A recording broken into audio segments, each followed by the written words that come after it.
구독자 여러분 안녕하십니까? 저는 남편과 사별 후 딸아이를 키우고 있는 40대 엄마입니다. 남편 없이 여자 혼자의 몸으로 아이를 키운다는 게 결코 수월한 일은 아니지만 갖가지 어려운 역경 속에서도 세상에서 제 엄마를 가장 사랑해주는 딸아이가 제 곁에 지켜준다는 사실만으로도 큰 힘을 얻으며 살고 있어요. 어릴 적에는 그저 호랑이같이 무섭기만 했던 부모님께서도 딸 자식이 겪은 세월의 풍파와 함께 마음 아파하시며 항상 곁을 지켜주시기에 오늘도 힘을 내어 살고 있습니다.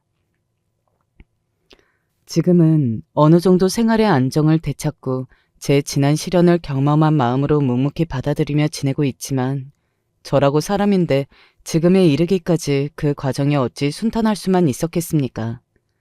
한때는 세상이 저 벼랑 끝까지 몰린 듯한 기분에 절망하기도 하고 새끼를 가진 어미로서 결코 해서는 안 될 어두운 마음을 먹은 적도 있었습니다. 참으로 부끄러운 일입니다만 그럼에도 저 스스로를 추스르기가 어찌나 힘이 들던지요. 여러분들 중에서도 혹시 저처럼 짝을 먼저 떠나보내고 힘겨운 시간을 보낸 경험하신 분들이 계실지 모르겠지만 다들 어떻게 그 힘겨운 시간을 흘려보내고 꿋꿋하게 살아남으셨는지 모르겠어요. 저도 아마 제 딸아이가 그리고 부족한 딸 자식이 행여나 잘못될까 항상 노심초사하셨던 친정 부모님이 곁에 계셔주지 않았더라면 지금의 제가 존재할 수 있었는지 장담하지 못하겠네요. 처음 남편을 잃었을 때는 누구라도 절망에 빠진 제 손을 잡아주기를 온전하게 저와 제 딸아이를 의탁할 수 있는 든든한 존재가 곁에 머물러 주기를 갈망했던 때도 있었습니다. 그런 제 기대가 욕심이었던 걸까요?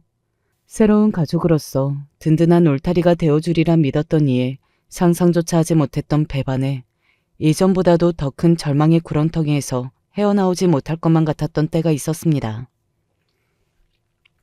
니놈은 내 딸에게 앞에 결코 다시 나타나서는 안 될 악연 중의 악연이야. 내 새끼를 건드려 놓고 내가 니놈을 곱게 둘 줄 알았더냐?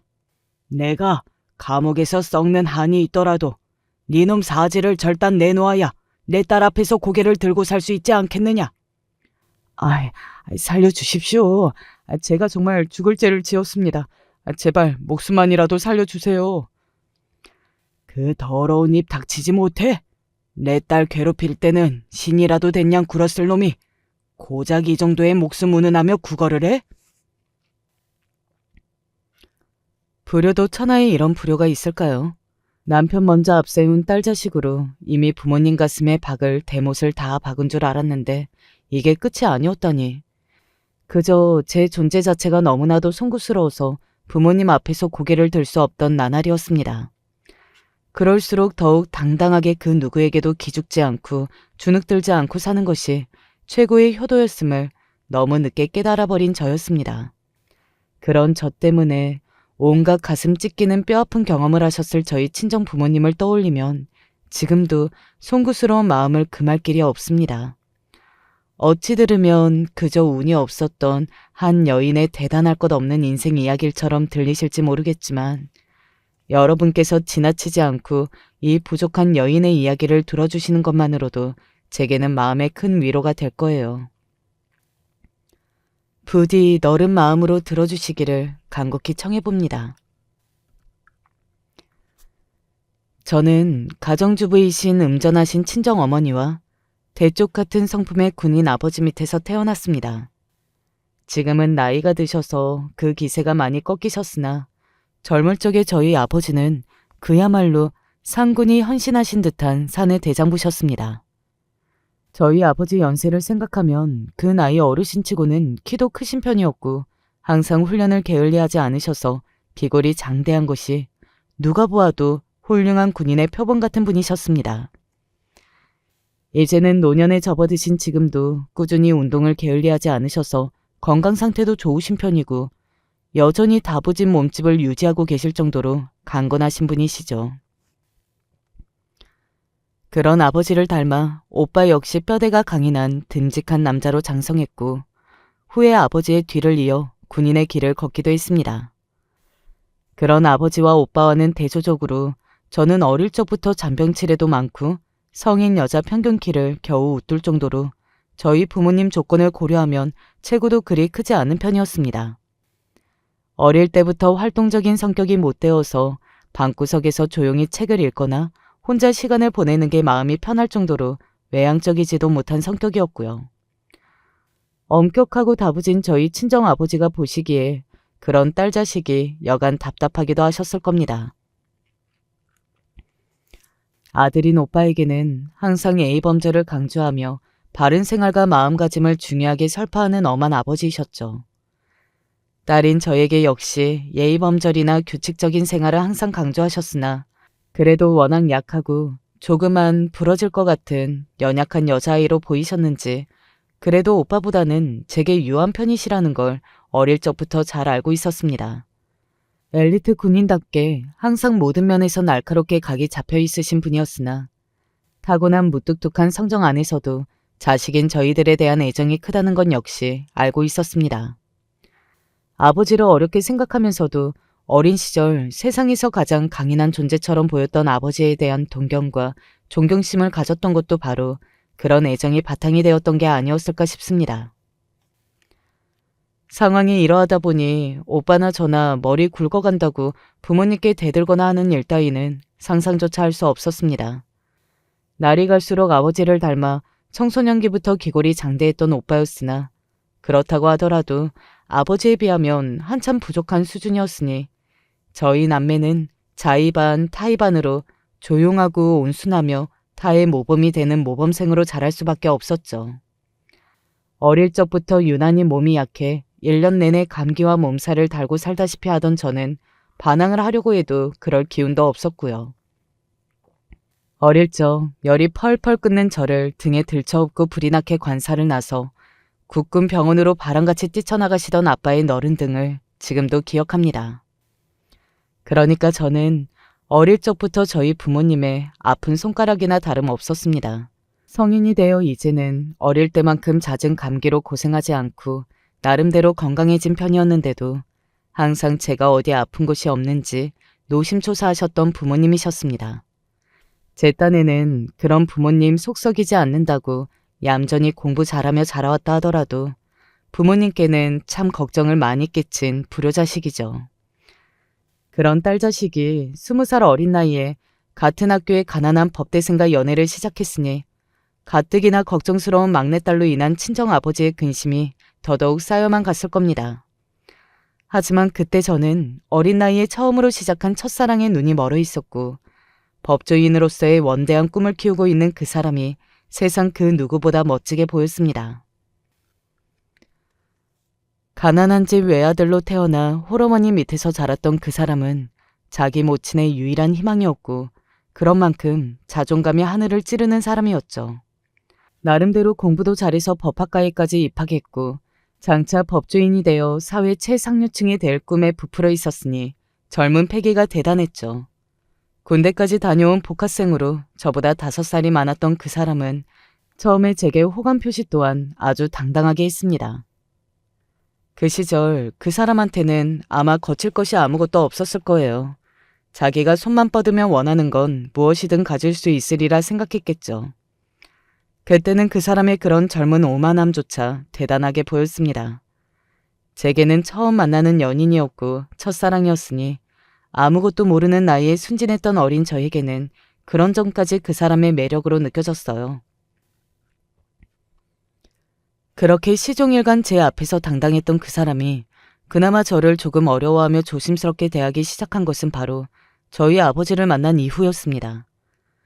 대학에 진학하면서 대학 기숙사로 독립해 나와 부모님과 함께 지내던 관사 생활에서 벗어났던 저였어요. 항상 믿업지 못했던 막내딸이 대학에 진학하게 되며 독립을 한 것 자체도 걱정스러운데 갓 성인이 된 제가 5살이나 많은 복학생 선배를 만난다는 소식에 저희 아버지도 얼마나 걱정이 많으셨겠습니까. 그러니 제 뒤에 이렇게 태산 같은 아버지가 도사리고 있다는 걸 그 사람에게 확실하게 인지시켜줄 심산이셨겠죠. 그도 그럴 만한 것이 웬만한 남자들은 저희 아버지의 풍채만 봐도 쉽게 겁을 집어먹곤 했거든요. 누가 보아도 강건한 군인 그 자체였으니 대학생 된 딸아이 필요한 것들을 챙겨주겠다는 핑계로 학교까지 저를 보러 오신 저희 아버지를 보고 제 첫사랑이었던 선배가 흠칫한 것도 무리는 아니었을 겁니다. 안녕하십니까? 기현이 아버님. 그래. 우리 딸한테 자네 이야기는 많이 들었네. 별다른 말씀을 하시진 않으셔도 힘주어 악수를 나누는 저희 아버지의 악령만으로 그 사람에게 무언의 압박이 되었을 겁니다. 그 전까지 은근슬쩍 제게 접촉을 시도하거나 자기 힘으로 밀어붙이려던 그 사람의 시도가 그날 이후로 뚝 끊겼으니 아무래도 저희 아버지의 경고가 제대로 들어먹힌 셈이었다는 생각이 들었어요. 그러고도 그 첫사랑 선배와는 3년이라는 시간을 더 연애를 했습니다. 그러는 동안 세상 무서운 줄 모르고 당당했던 그 사람의 태도에도 많은 변화가 생겼어요. 시험에 합격해 당당하게 법관이 되리라 말했던 사람이었지만 번번이 필기시험에서 낙방하기 일쑤였습니다. 그런 그 사람 곁에서 이번에는 좋은 결과를 얻을 수 있을 거라며 힘을 보태주기 위해 노력했지만 그걸로는 좌절을 느낀 그 사람을 위로해주기엔 역부족이었던 것 같습니다. 그렇게 3년의 시간이 흐르면서 점점 만남이 뜸해지기도 하고 저 역시 날이 갈수록 날카로워지는 그 사람에게 서서히 마음의 거리를 두게 되었죠. 그렇게 제 첫 연애는 흐지부지 끝나게 되었습니다. 시작할 때만 해도 세상에서 내 사랑이 가장 반짝이는 건 줄 알았고 그때 그 사람이 말했던 것처럼 언젠가는 그 사람이 빛을 보아 함께 찬란한 미래를 맞이할 수 있을 줄 알았는데 현실의 벽이라는 것이 결코 만만한 것이 아니더군요. 그렇게 첫 연애를 마치고 몇 년을 다른 사람을 곁에 두지 않았습니다. 대학을 졸업하고 취업을 해서 회사 생활을 시작하면서도 소극적인 제 성격이 크게 바뀌지 않았고요. 더군다나 첫 연애에서 상대방에 대한 실망감을 크게 느꼈던지라 딱히 다른 사람을 만나고 싶은 생각이 들지도 않았습니다. 그런 저를 보는 부모님이 많이 걱정스러우셨던 것 같습니다. 아무래도 보수적인 군인이셨다 보니 저희 부모님 두 분 모두 당연하게 딸 자식이 어느 정도 나이가 차면 결혼해 가정을 이뤄서 자식을 낳는 것이 순리라고 생각하시는 분이셨어요.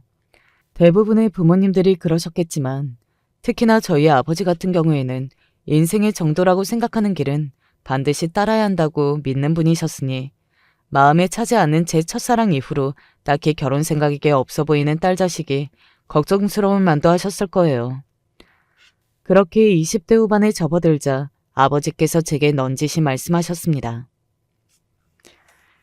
이제 너도 슬슬 결혼 정년기에 접어들었는데 좋은 사람 만나 가정을 이뤄야지. 낳기 마땅한 사람이 없으면 괜찮은 청년을 소개시켜줬으면 하는데 내 생각은 어떠냐? 아버지가 다소 딱딱하고 고지식한 면이 있기는 하지만 절대 딸 자식인 저 나쁜 일 권유하시는 분은 아니셨습니다. 그때 저 역시 부모님 말씀 거스르지 않은 말 잘 듣는 착한 딸이었고요. 무엇보다 아버지에게 검증된 사람이라면 틀림없이 반듯하고 성품이 올곧은 좋은 신랑감이라는 것은 두 번 고민할 여지가 없었습니다. 물론 그 사람을 제가 마음 깊이 사랑하게 될지 그건 별개의 문제라 하더라도 조건만큼은 결코 빠지지 않을 사람이라는 건 알고 있었죠. 저 역시 딱히 다른 사람을 만나고 있는 것도 아니었고 그렇게 제 딸아이의 아버지이자 남편을 처음 만나게 되었습니다. 안녕하십니까, 기현 씨. 장군님께 기현 씨에 대한 이야기는 많이 들었습니다. 많이 부담스러우셨을 텐데 그럼에도 귀한 시간 내주셔서 정말 감사드립니다.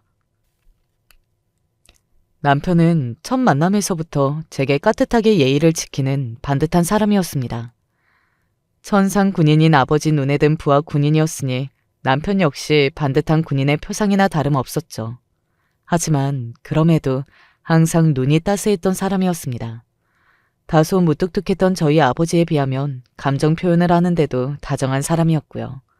첫사랑이 끝난 이후로 제가 이렇게 애틋하게 마음을 줄 만한 사람이 다시 나타날까 싶었는데 그런 사람을 결혼을 전제로 한 선자리에서 만나게 될 줄은 저도 예상하지 못했습니다. 그렇게 아버지의 주선으로 만난 남편에게 정을 붙이고 결국에는 결혼까지 하게 되었습니다. 아무래도 아버지가 직업 군인이시다 보니 그 곁에서 내조라 하는 어머니가 고생하시는 걸 보지 않을 수가 없었습니다. 군인의 아내로 산다는 게 쉬운 일은 아니거든요. 부임지마다 남편을 따라 이동해야 하니 주변에 가까워질만 하면 정든 사람을 떠나 낯선 곳에서 새로이 정착을 해야 하는 것도 쉬운 일은 아니었을 거고요. 그런 엄마를 보면서 군인에 대한 존경심을 가지고 있음에도 군인의 아내가 되겠다는 생각을 쉽사리 하지 못했는데 그런 제 결심을 꺾을 만큼 남편은 좋은 사람이었습니다. 결혼하고 거의 곧장 생겼던 저희 딸 연우까지 얻으면서 더할 나위 없이 행복한 결혼 생활이라고 생각했습니다. 제 이름 기연에서 연을 따고 남편의 이름 찬우에서 우를 따 엄마 아빠의 이름을 한 글자씩 받아 지은 이름이었어요. 이름처럼 엄마와 아빠를 딱 반반씩 적절하게 좋은 부부만 쏙 빼다 닮은 우리 연우는 좋은 부부뿐만 아니라 친정 식구 모두의 사랑둥이가 되었죠. 특히나 그 무뚝뚝하셨던 저희 친정아버지도 손녀딸 앞에서는 사족을 못 쓰시더라고요. 오빠가 저보다 한 해 전에 결혼을 해 귀여운 조카를 보기는 했지만 집안에 여자아이가 태어난 것이 처음이기도 했고요. 그런 저희 연우를 보는 아버지의 눈빛에서 사랑이 뚝뚝 떨어졌습니다. 우리 연우를 보고 있으면 기연이 네 어릴 적 생각이 참 많이 난다. 그때는 뭐가 그렇게 바쁘다고 내 새끼 크는 것도 제대로 못 보고 살았는지. 아비가 요령이 없어 무뚝뚝해서 애정 표현도 많이 못해주고 돌이켜보면 내가 아비로서 참 부족한 부분이 많았다. 무슨 소리예요. 아빠가 저 어릴 적에 잔병 치료할 때마다 등에 업고 병원에 데려가셨던 기억이 생생한데. 그래, 그랬던 시절이 있었지. 그랬던 시절이 있었어. 여전히 기골이 장대한 강건하신 아버지셨지만 그래도 할아버지가 되신 아버지의 단단한 마음도 세월이 지나 많이 물러지셨구나 싶었습니다. 아직 제 몸도 가누지 못한 어린 소녀의 모습에서 어릴 적 제 모습을 좇고 계신 아버지의 눈에 가득 담긴 애정에 괜히 제 마음까지 간지러워지는 기분이었어요. 그때는 그런 행복이 앞으로 계속될 줄로만 알았습니다. 아버지는 여전히 굳건하게 건재해 계셨고 남편 역시 군내에서 승승장구하며 진급까지 한 상황이었습니다. 몸 약한 엄마를 닮아 혹여나 잔병치레를 하지 않을까 걱정스러웠던 딸아이는 다행히도 강건하신 제 외할아버지와 아버지를 닮아 열감기 한번 앓지 않고 튼튼하게 자라주었어요. 그야말로 걱정이 없던 시절이었습니다. 어느덧 아이가 자라 배밀이를 시작하고 몸을 뒤집고 짧은 팔다리를 뒤뚱거리며 적 걸음마를 떼고 엄마 아빠 할 수 있는 말이 조금씩 많아지는 순간마다 기쁨이 배로 되었습니다. 그런 완벽했던 시절에 남편에게 찾아왔던 상상치도 못했던 병만은 저희 가족 모두의 충격이자 불행이었습니다. 군인 신분이기 때문에 정기적으로 건강검진을 받을 때마다 항상 아무런 이상 없이 최상의 건강 상태를 유지하던 남편이었어요. 남편이 아이가 갓 2돌을 넘겼을 무렵 췌장암 진단을 받았을 때는 그야말로 온 세상이 무너져 내리는 기분이었습니다. 다른 병도 아니고 췌장암이라니. 예후가 좋지 않은 암이라는 것은 그때도 이미 알고 있었습니다. 게다가 남편의 나이가 너무 젊었어요. 젊은 사람일수록 암의 진행 속도가 무서울 정도로 빠르다고 하는데 그 부위까지 좋지 못했으니 그러지 않으려고 노력해도 자꾸만 불길한 생각이 떠올라서 온몸이 벌벌 떨렸습니다. 그렇게 공포에 질려 소리도 내지 못하고 눈물을 떨구는 제 아내를 오히려 위로해주는 남편이었어요. 연우 엄마, 너무 걱정하지 마. 나 게으름 피우지 않고 치료 열심히 받을 테니까. 나 당신이랑 우리 연우를 생각해서라도 아무리 힘들어도 지지 않고 최선을 다할 거야. 그렇게 저를 안아주는 남편을 있는 힘껏 힘을 주어 끌어안았습니다. 그런데도 이 단단한 남편의 품이 어느 순간 내 손에서 스르르 사라질까 자꾸만 두려운 생각이 들었어요. 투병 생활은 고통스러웠습니다. 환자인 남편뿐만 아니라 그걸 가장 가까이 지척에서 지켜보는 저 역시 고통스러울 수밖에 없었습니다. 그렇게나 단단하고 다부졌던 남편의 몸이 병마에 고작 몇 개월 동안 초라하게 쓰러져가는 모습을 지켜보는 것은 상상조차 하기 힘든 고통이었습니다.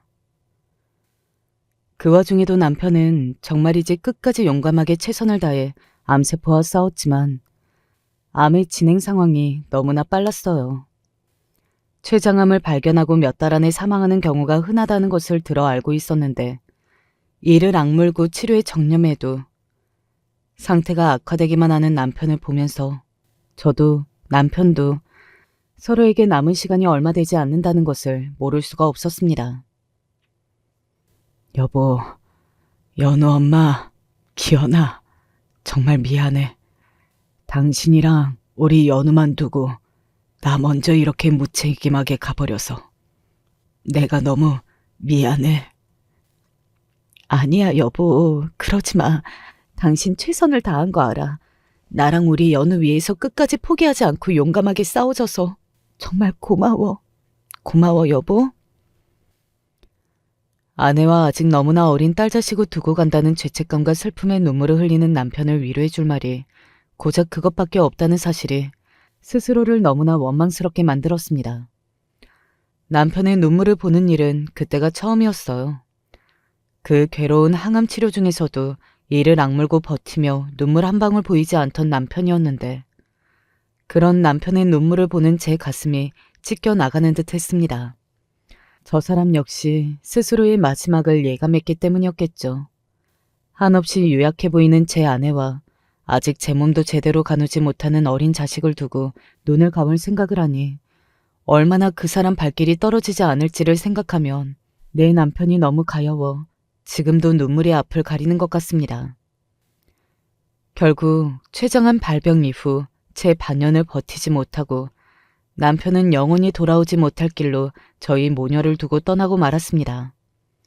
남편이 떠나고 나서 저는 한동안 사람꼴이 아니었어요. 남편을 보내면서 그리고 적나라한 남편의 고통스러운 투병 생활을 지켜보면서 저 역시 심신이 망가질 대로 망가져 있었습니다. 본래도 성격이 그리 굳건하고 강인한 편은 되지 못했어요. 그런 제가 감당하기에 젊은 나이에 남편과 사별한 슬픔은 너무나 버티기 힘든 것이더라고요. 거기다 아직 너무 어려 죽음이 무엇인지조차 제 아빠의 부재조차 제대로 인식하지 못하는 어린 딸아이와 덜렁 둘이 남겨져 있다는 사실은 거의 고통스러울 지경이었습니다. 물론 남편이 군인이었으니 남편 앞으로 되어 있는 연금을 생각하면 당장 경제적으로 길거리에 나앉을 처지는 아니었으나 내 자식을 생각하면 당연히 고려해야 할 그 문제조차 그 당시에는 전혀 신경 쓸 겨를이 없었습니다. 오로지 이 험한 세상에 나와 저 핏덩이만이 남겨졌는데 과연 내가 여자 혼자 힘으로 저 아이를 제대로 길러낼 수 있을까?를 생각하면 너무나 두려웠습니다. 어미로서 그 어떤 상황이 닥쳐도 자식을 생각하면 그래서는 안 됐는데 그때는 그만 딱 눈 감고 먼저 간 남편을 따라가고 싶다는 생각만 자꾸 들어서 스스로가 너무 못나게 느껴졌습니다. 색색 평화롭게 잠든 어린 딸의 고사리 손을 부여잡고 차마 소리도 내지 못하고 끄끄 울며 밤을 지새우는 날들이 이어졌어요. 결국 그런 제 꼴을 보다 못한 저희 친정 부모님이 저와 아이를 데리고 가셨습니다. 기현아, 네가 정신을 차려야 한다. 네가 지금 얼마나 힘이 들지 아무리 어미라도 내가 감히 짐작하기가 어렵지만 그래도 어미는 새끼를 보고 살아야 해. 제발 마음 굳건히 먹고 기운을 내, 응? 엄마, 나 정말 앞으로 어떻게 살지? 나 혼자 우리 연우 잘 키울 수 있을까? 혼자라니 그게 무슨 소리야. 너한테는 어머니도 있고 아버지도 있고 더군다나 우리한테는 연우가 있는데 어떻게 네가 혼자야. 절대로 그런 생각하지 마, 응? 고작 두 돌배기 딸을 두고 남편과 사별한 딸 자식을 보는 친정 부모님 가슴이 얼마나 찢어지셨겠습니까? 사위에 이어 딸까지 산송장이 된 꼴에 매 순간 노심초사하셨을 친정 부모님을 떠올리면 참 불효녀도 이런 불효녀가 없다 싶습니다. 평생을 자식 앞에 태산같이 든든한 존재로 머물러 주셨던 저희 친정아버지 역시 남편을 잃고 좀처럼 마음을 다잡지 못하는 딸 자식 앞에서 그저 고개를 숙이고 또 숙이셨습니다. 나는 그저 너 잘 살라고 임서방 같은 사람 놓치면 저보다 더 좋은 사람을 또 어디서 만날까 싶어 내 딸 짝으로 점찍어 둔 거였는데 일이 일찍 떠날 줄 알았으면 그러지 말았어야 했는데 내가 죄인이다. 기현아, 이 아비가 죄인이야. 그렇게 말씀하지 마세요. 아빠, 저 그 사람이랑 살면서 정말 행복했어요. 또 그 사람이 아니었으면 제가 어떻게 우리 연우를 만날 수 있었겠어요. 저 그 사람이랑 같이 살았던 시간 단 한순간도 후회하지 않아요. 그러니까 절대 그렇게 말씀하지 마세요, 아빠. 제가 부모가 되고 나니 자식에게 조금이라도 안 좋은 일이 생기면 그게 다 제 탓인 것 같더라고요. 하물며 제게 남편을 소개해 준 것이 바로 저희 친정 아버지가 아니십니까? 그 누구의 잘못도 아닌 일이지만 그럼에도 불구하고 아비로서 자신을 탓하시는 친정 아버지셨습니다. 저도 저지만 남편을 잃으면서 상처받은 사람이 저뿐만이 아님을 깨닫게 되었어요. 그렇게 힘든 와중에도 가족끼리 서로 의지하며 남편의 부재로 시린 마음을 달래기 위해 애썼습니다. 그렇게 남편을 잃고 1년쯤 지났을 때였을까? 뜻밖의 사람으로부터 연락을 한 통 받게 되었습니다. 이제는 기억의 저편으로 멀어져 있던 20살 그 시절의 첫사랑, 선배였어요. 기현아, 소식 들었어. 그동안 네가 얼마나 마음고생이 심했을까. 너무 늦게 알아서 장례식장에도 찾아가지 못하고 정말 미안해. 한때는 내가 이보다 누군가를 더 사랑할 수 있을까 싶은 사람이었는데 남편의 존재에 가려 그런 사람을 그동안 까맣게 잊고 지냈다 생각하니 새삼 떠난 남편에 대한 제 사랑이 실감나더군요. 솔직히 그때는 생각지도 못했던 뜻밖의 그 선배의 연락에 감사를 표하기는 했지만 이제는 기억 저편으로 멀어진 인연에 세상스럽게 감정의 동요가 일어나지 않았고 그걸로 당연히 저희의 연락이 끊긴 줄로 생각했습니다. 하지만 그렇게 수년 만에 제게 연락을 걸어온 선배는 그 후로도 제게 꾸준하게 전하며 문자를 하기 시작했습니다. 기현아, 사람은 밥심으로 사는 거래. 마음이 허할수록 몸을 더 든든히 해야 한다고 하니 입맛이 없더라도 밥은 꼭 잘 챙겨 먹었으면 좋겠다. 기현아, 요새 날씨가 많이 차다. 너 추위 많이 탔는데 혹시나 몸 상하지 않게 따뜻하게 잘 챙겨 입고 다녀. 가끔은 주변을 돌아볼 마음의 여유가 없었던 제가 답장을 하지 않는 일도 허다했는데도 계속해서 연락을 걸어오는 사람이었어요. 이제 와서 이 사람이 왜 이러나? 젊은 나이에 어린 자식을 둔 과부가 된 내 처지가 딱해서 일어나 삐딱한 생각이 들기도 하고 그러는 와중에도 꿋꿋하게 제 안부를 물어보는 그 사람의 연락이 저도 모르게 기다려질 때도 있었습니다. 그렇게 지난날의 첫사랑과 얼굴까지 보게 되었습니다. 기현아, 세상에 너 그동안 얼마나 마음고생을 했으면 가뜩이나 살 집도 없는 애가 이렇게나 살이 내렸어. 마치 엊그제 만난 사람인 것처럼 제 양손을 붙들고 힘들어하는 저를 안타까워하는 사람이었습니다. 남편과의 사별 이후 어떻게든 버텨보려고 했지만 심신이 지칠 대로 지쳐 있었던 저는 그런 조그마한 온기 어린 손길에도 자꾸만 다른 사람에게 의지하고 싶다는 생각이 들었어요. 사실 그것부터가 잘못된 것이 아니었나 싶습니다. 아무리 괴로운 일이 있다 하더라도 결국 그것을 이겨내는 것은 스스로의 힘으로 해야 하는 것인데 그때 저는 자꾸만 기대고 의지할 사람을 저도 모르게 찾고 있었습니다. 그 순간에 기가 막히게 파고든 것이 바로 그 사람이었어요. 비록 저희 만남이 끝날 무렵에는 서로의 마음에 생채기를 남긴 사이였다고는 하지만 한때 눈부신 청춘과 빛나는 감정을 공유했던 사이였습니다. 그 사이 그 사람에게도 많은 일이 있었겠죠. 저 역시 남편을 만나 사랑하며 아이까지 낳아 기르는 등 인생의 큰일을 여러 차례 겪어왔는데 그 사람이라고 그렇지 않았겠어요. 그 사람은 여전히 결혼하지 않고 미혼이었습니다. 그 후로도 몇 번도 시험을 치른 것 같았는데 좋은 결과를 거두지 못했는지 지금은 중견기업에서 사원으로 일하고 있다고 했습니다. 그 시절에는 나도 참 철이 없고 꿈이 커서 그런 나를 감당하느라 네가 마음고생이 참 심했을 거야. 어머니는 나만 보고 기대가 그리 크신데 그 기대를 내 능력으로 채울 길이 없으니 항상 마음은 불안하고 가진 것은 없고 못난 마음의 어린 너를 너무 힘들게 한 것 같아서 항상 미안했어. 언제가 되든 너를 만나게 되면 그건 꼭 사과하고 싶었어. 정말 미안해, 기현아. 지난 세월이 이 사람에게도 변화를 불러일으켰던 건지 마지막으로 헤어질 때보다 성숙한 소리를 하는 선배의 사과를 저 역시 진심으로 받아들였습니다. 아니야. 그때 나도 어렸는데 내가 알게 모르게 선배를 상처 주는 일이 없지 않았겠지. 그래도 이미 다 지난 일에 지금까지 마음을 써주고 이렇게 사과까지 해줘서 오히려 내가 고마워.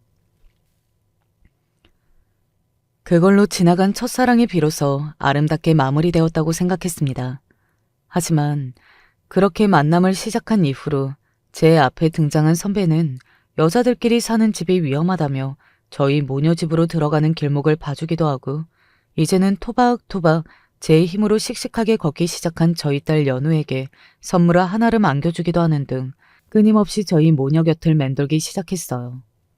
처음에는 아직 결혼도 하지 않은 사람이 남편과 사별하고 혼자서 아이까지 키우는 여자 뭐 볼 게 있다고 이렇게 정성을 쏟나 싶어 부담스러워하기도 했습니다.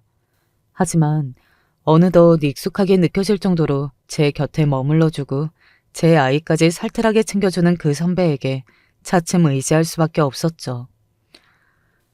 무엇보다 한때 힘든 시기를 지나면서 나를 상처를 주기는 했지만 수년이 흐른 지금 나타나 굳이 과거의 잘못을 스스로 언급하며 사과까지 해준 성숙한 사람이라고 생각하니 사람 자체가 나쁜 사람은 아니라고 생각했고요.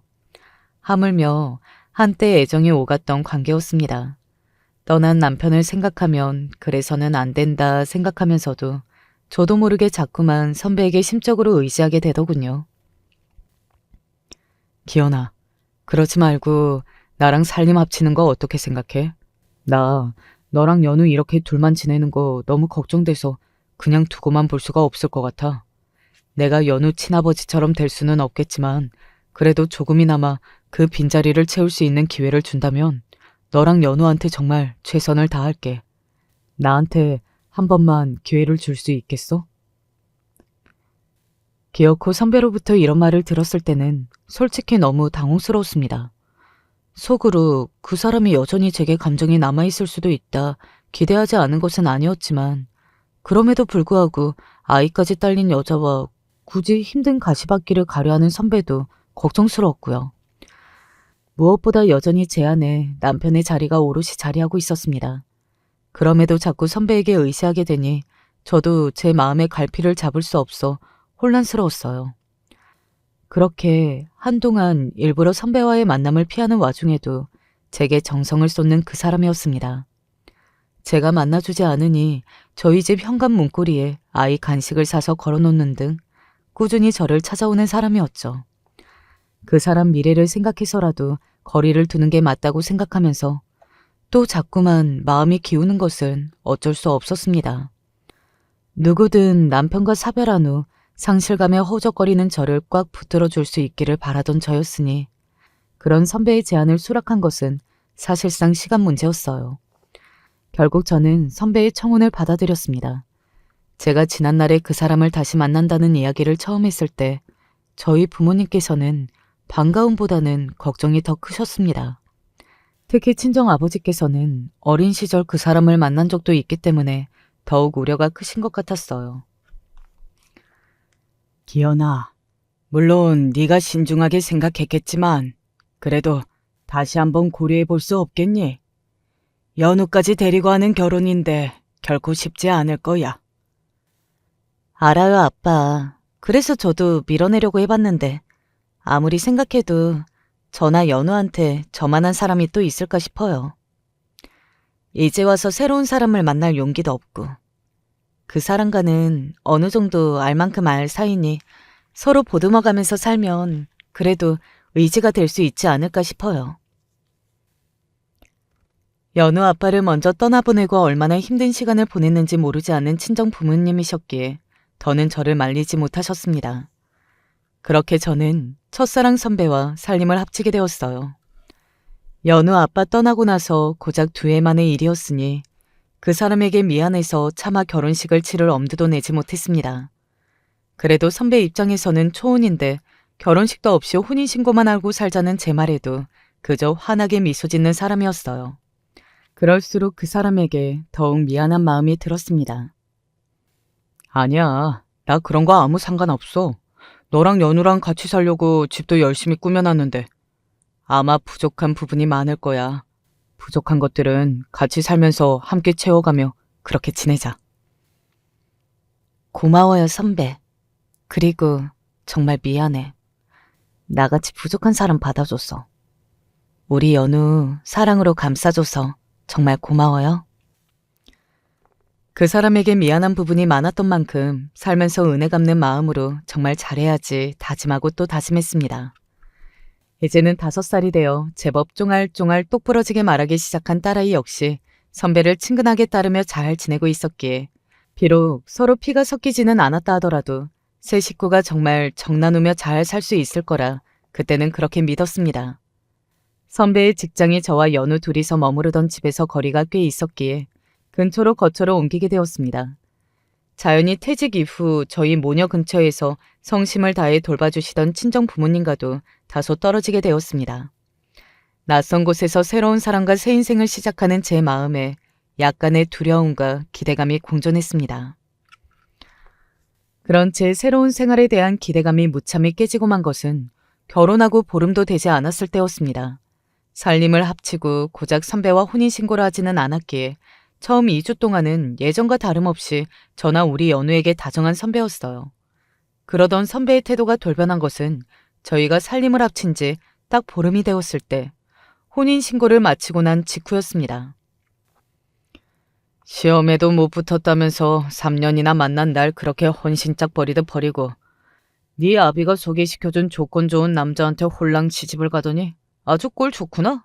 그 나이에 애까지 딸린 과부가 되었으니 너같이 신세 망친 년을 나 아니면 또 누가 걷어주겠어? 처음에 선배로부터 그런 폭언을 들었을 때는 제 귀가 의심스러울 정도였습니다. 낮에 혼인신고할 때까지만 해도 더없이 제게 다정했던 사람이었어요. 그런데 서류에 서명하고 신고했다고 사람이 저렇게 돌변할 수가 있다니 그 욕을 얻어먹고서도 제가 곧바로 정신을 차리지 못한 것도 무리가 아니었습니다. 그게 무슨 소리야, 선배. 갑자기 왜 그래? 갑자기? 나는 오늘만 기다리면서 살았어. 나 그렇게 우습게 여기고 버리고 간 너 콧대 납작하게 눌러줄 날만 기다리면서 살았다고. 그렇게 사람을 배신하고 떠났으면서 과부가 된 소감이 어때? 지금 무슨 소리를 하는 거야 대체? 나한테 왜 이래? 이게 어디다 소리를 질러? 그러더니 순간 눈앞이 번쩍 불이 나는 듯 했습니다. 네, 그 새 남편이라는 인간이 제 분을 참지 못하고 제 왼쪽 눈두덩이에 주먹을 꽂아 넣은 거였습니다. 순식간에 들이닥친 주먹에 눈알이 빠질 것 같은 고통이 뒤이어 따라왔습니다. 아! 이 만닥쳐? 너, 네 새끼한테 너 맞는다고 광고라도 할 셈이야? 악마도 이런 악마가 따로 없었습니다. 사람이 어떻게 이렇게 악랄할 수가 있습니까? 제게 복수심을 품었다면 차라리 저 혼자 해코지하고 말 일이지. 그렇게 끔찍한 여자와 혼인신고까지 하겠다고 벌인 이 징그러운 집념이 도무지 이해가 가지 않았어요. 그놈의 말 맞다나 건너방에는 제 소중한 딸아이가 세상 모르고 잠들어 있을 터였습니다.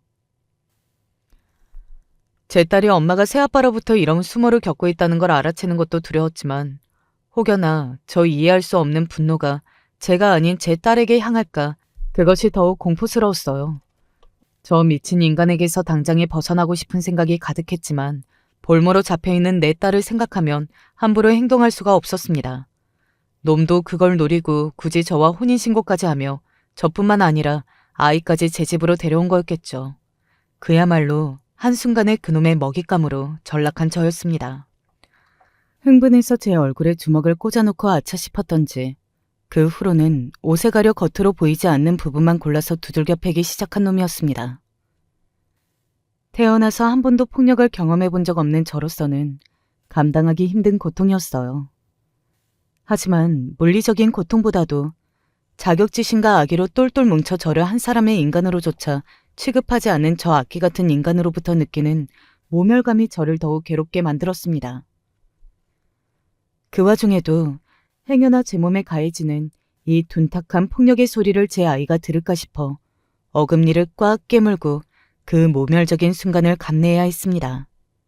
그건 제 신체를 훼손하는 것뿐만 아니라 정신까지 죽이려 드는 폭력이었어요. 한참을 씩씩대며 분풀이를 해댄 놈이 제 분을 못 이기고 집 밖으로 뛰쳐나가고서야 간신히 그 잔약한 폭력으로부터 벗어날 수 있었습니다. 이미 몸도 마음도 만신창이가 된 저였어요. 나라까지 떨어진 제 신세에 그만 헛웃음이 터질 지경이었습니다. 저런 놈과 혼인신고까지 하다니, 자식까지 딸렸다는 인간이 어미가 되어 제 외로움 하나 제대로 감당하지 못해 이 사달을 냈다는 게 스스로가 너무나 멍청하고 한심하게 느껴져 견딜 수가 없었습니다. 놈과의 혼인신고 후 처음으로 세 사람이 함께 친정으로 향하기 전 놈이 연우가 듣지 못하게 제게 낮게 으르렁거렸습니다. 너 처신 똑바로 하는 게 좋을 거야. 네 딸 신세까지 조지고 싶지 않으면. 눈앞의 놈을 당장이고 찢어 죽이고 싶었습니다. 하지만 못난 어미 때문에 내 소중한 새끼까지 저런 악마에게 볼모로 잡혔다 생각하자 이성적으로 사과하기가 너무나 힘들었어요. 기현이 너 얼굴이 왜 이래? 찬장에 유리병을 잘못 세워놔서 그게 얼굴로 떨어지는 바람에. 세상에 조심을 했어야지. 당장 내 부모 앞에서도 제가 당한 일을 있는 그대로 고할 수가 없었습니다. 그러게 말이에요. 제가 이 사람 얼굴에 멍든 거 볼 때마다 얼마나 속이 상한지 모르겠어요, 장모님. 감히 내 부모 앞에서 위선을 떨고 있는 놈이 증오스러웠습니다. 대체 이 일을 어떻게 해야 하나? 앞이 깜깜해서 목구멍이 타들어가는 기분이었습니다. 그때였습니다. 할아버지. 저희를 맞이하겠다고 안방에서 나오신 친정아버지께 연우가 쪼르르 달려가 안겼습니다. 그래, 우리 연우, 할아버지 많이 보고 싶었어? 할아버지, 도와주세요. 방금 전까지 얌전히 저와 그 사람 옆에 서 있던 연우의 목소리에 금세 울음소리가 배어나왔습니다. 저와 놈이 동시에 몸이 굳어버렸어요. 연우야, 그게 무슨 소리야? 할아버지, 저 아저씨가 엄마를 때려요. 우리 엄마, 저 아저씨 집에 가고 매일 맞고 살아요. 할아버지, 도와주세요. 울부짖는 내 아이의 목소리를 들으며 천길 낭떠러지 밑으로 떨어지는 기분이었습니다. 어떻게든 내 아이에게는 알아채지 못하게 하려고 숨을 죽였는데 그걸 처음부터 내 아이가 몰래 지켜보고 있을 줄 제가 꿈에나 상상할 수 있었겠습니까? 저도 저지만 옆에서 뻔뻔한 낯짝을 들이밀고 서 있는 놈 역시 사색이 되어버렸습니다. 아니, 얘가 지금 무슨 소리를 하는 거야? 연우야, 아빠가 언제 엄마를 때렸다고 그래? 아저씨가 왜 내 아빠예요? 아저씨 우리 엄마 때린 나쁜 사람이야. 나쁜 사람이야. 한번 묵혀뒀던 감정을 토해내기 시작하니 그 자리에서 경기를 일으키기 시작한 우리 연우였어요. 그런 연우를 지켜보는 친정 부모님 표정 역시 경악으로 일그러지기 시작했어요. 기현아, 이게 무슨 소리야? 연우가 하는 지금 이 말이 다 맞아? 내 새끼가 나 때문에 내 눈앞에서 저리 자지러지고 있는데 저런 비열한 놈이 두렵다고 더는 입 다물고 있을 수 없었습니다. 저도 모르게 터져나오는 오열을 도무지 억누를 수가 없었어요. 아버지, 제발 살려주세요. 저 좀 구해주세요. 아버지 호랑이 같은 기세에 아버지 두 눈에서 불꽃이 튀는 듯 했습니다. 본능적으로 생명의 위협을 느낀 놈이 집 밖으로 튀어나가려는 순간을 놓치지 않고 달아나려는 놈의 머리끄덩이를 낚아챈 저희 친정아버지가 그대로 놈 목을 부러뜨릴 기세로 뒤로 잡아당겨 바닥에 패대기를 쳐버렸습니다. 아유. 꽈당. 놈이 바닥에 그대로 머리를 부딪히는 소리가 적나라하게 울려 퍼졌습니다. 딱 보아도 충격이 만만치 않을 터였습니다. 그럼에도 불구하고 어떻게든 살아보겠다며 비틀거리며 중심을 잡으려 애쓰는 놈이었어요. 그런 놈의 머리를 아버지가 꽉 쥔 주먹으로 있는 힘껏 내려쳤습니다. 사람 살려!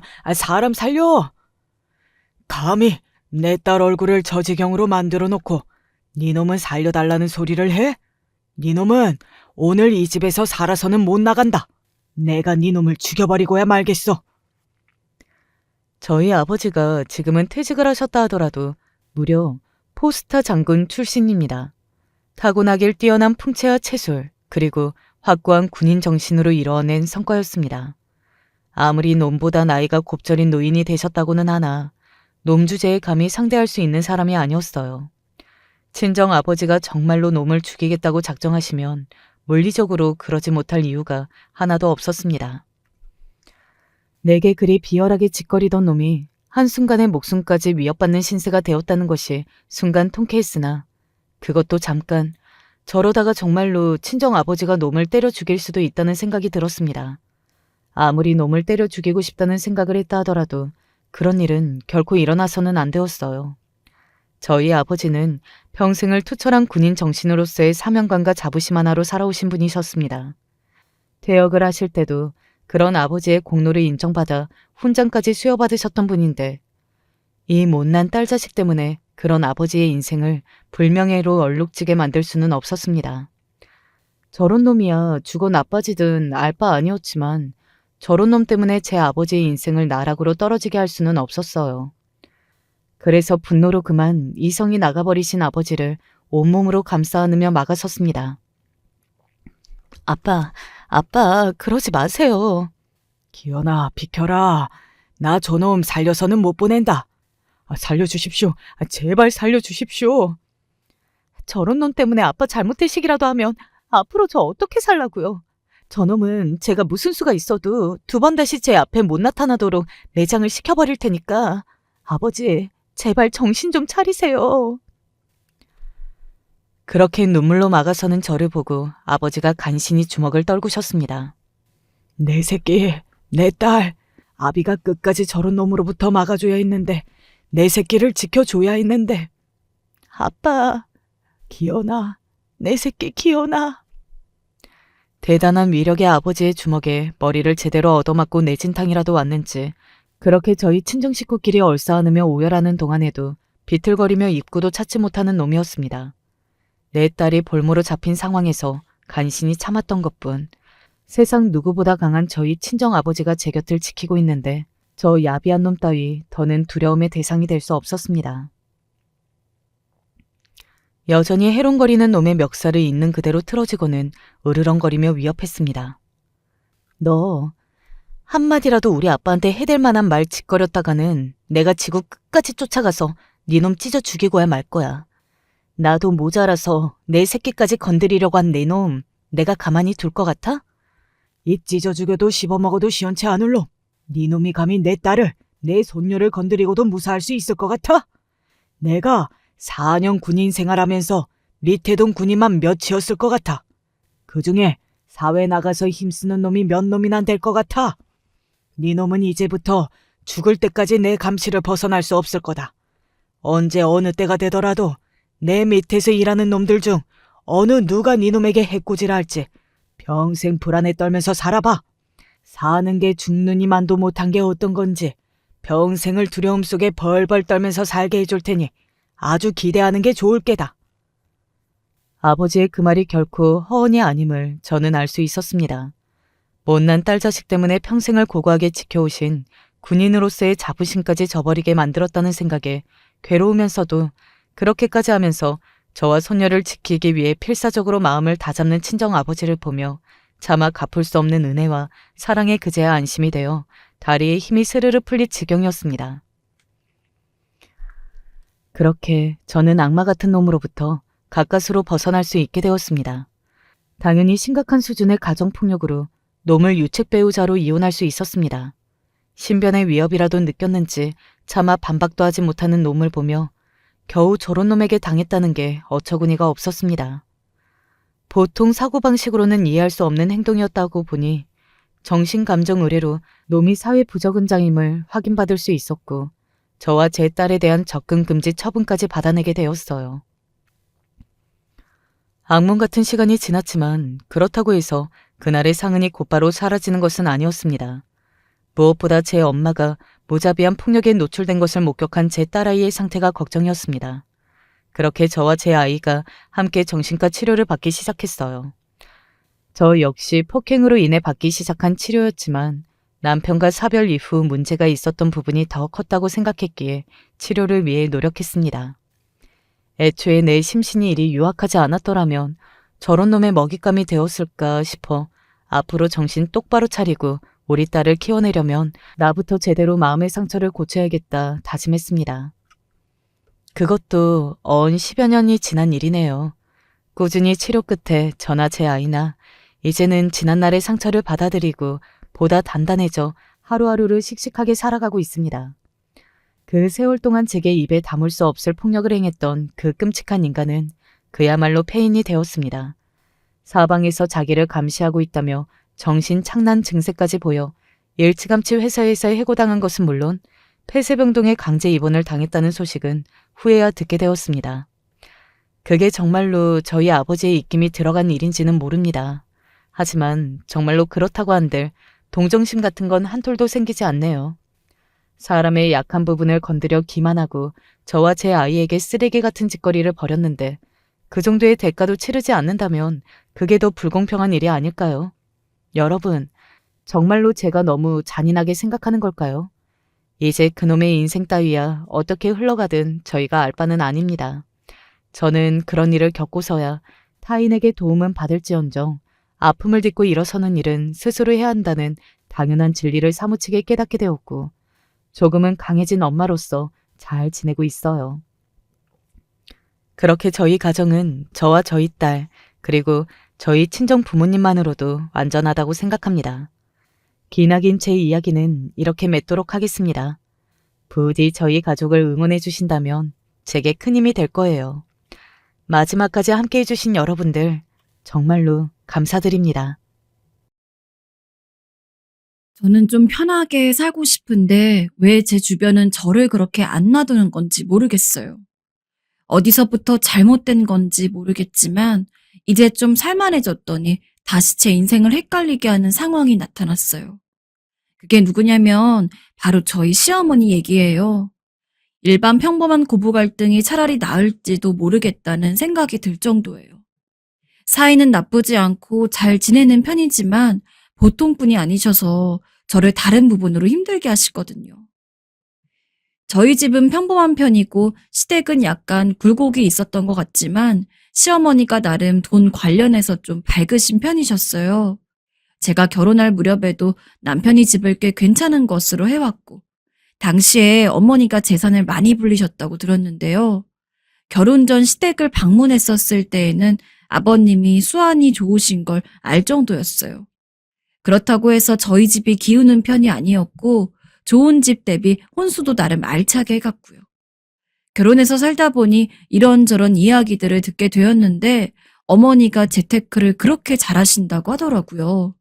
아버님 수입이 썩 많지 않을 때에도 어머니께서 부지런하게 부동산 관련해서 발품을 파시고 아주 작은 단칸방부터 세를 주시면서 늘려가고 나중에 작은 빌라도 한 채 짓고 그걸 또 팔고 하면서 늘려가셨다고 들었어요.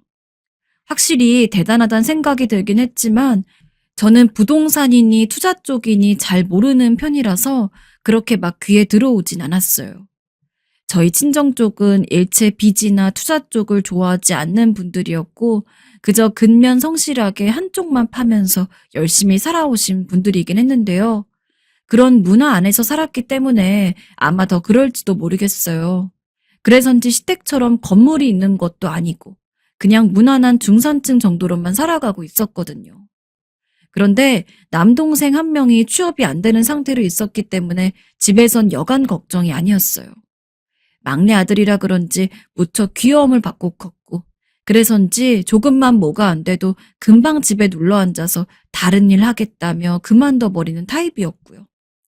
이런 동생 때문에 부모님은 어쩌다가 우리 집에 이런 애가 있냐며 고민도 많으셨고 저 역시 친정 생각을 할 때 얘 생각에 머리가 아팠고요.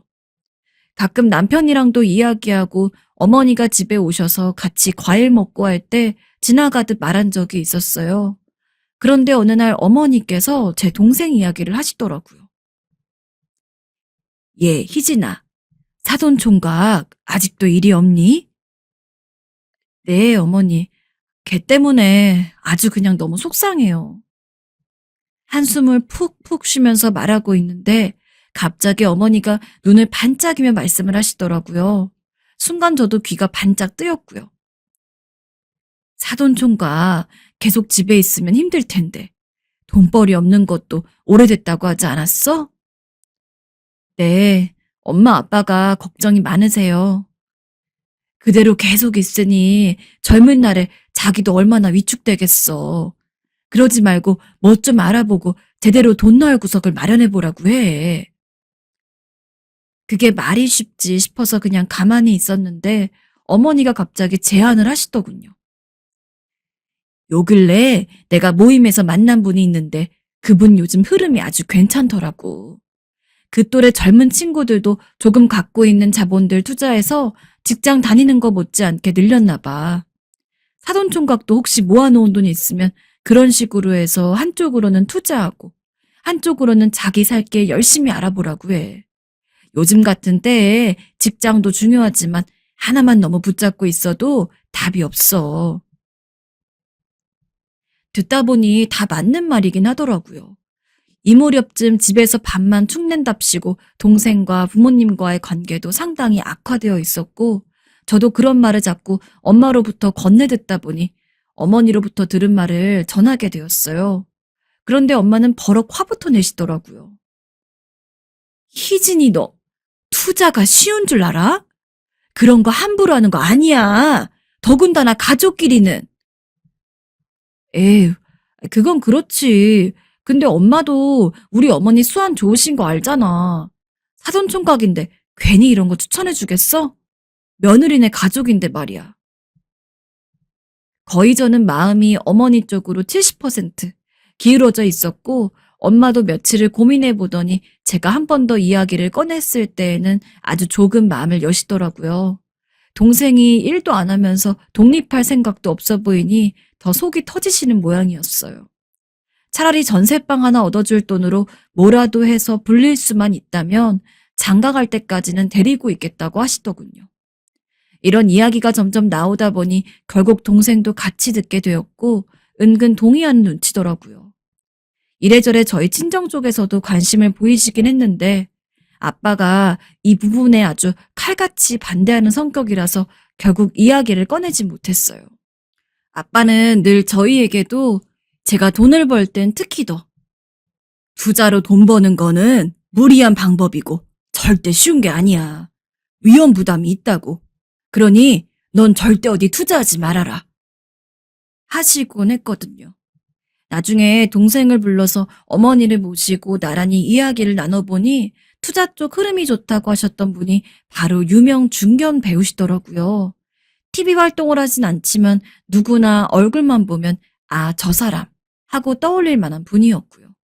저야 그분 근황을 모르나 아무튼 어머니 말씀으로는 투자하며 이것저것 사업이 잘 되어서 방송 쪽에 이제 잘 안 나오는 거라고 하셨어요.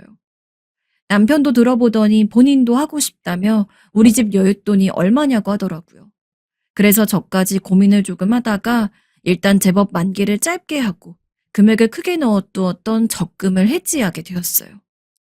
잘 되기만 하면 뭐가 문제일 것이며 안 되어도 어머니와 그 배우분 명성을 생각하니 적어도 본전을 잃을 리는 없으니까 말이에요. 그래서 저희도 할 수 있는 한 최대한 끌어다가 투자를 하게 되었고 결혼을 앞두고 계시는 아가씨도 결혼 자금에서 3분의 2 정도를 내게 되었어요. 어차피 예식까지는 1년 정도 앞두고 있었고 이익을 다시 걷어들이기까지 시간이 그리 오래 걸리진 않는다고 들었거든요. 친정에선 1억 정도 냈고 저희 집을 비롯해서 시댁 아가씨, 시고모님들까지 거의 적게는 인당 300에서 1억까지 오가는 수준으로 걸어두게 되었어요. 그 와중에 그분이랑 어디가 협력을 해서 물건을 판다고도 하는데 일단은 우리가 투자하는 곳이니 몇 개 사줘야 될 것 같아서 같이 사기도 했어요. 그러던 과정에서 친정 아빠는 이 상황을 알게 되셨고 한창 엄마와 싸우셨던 모양이에요.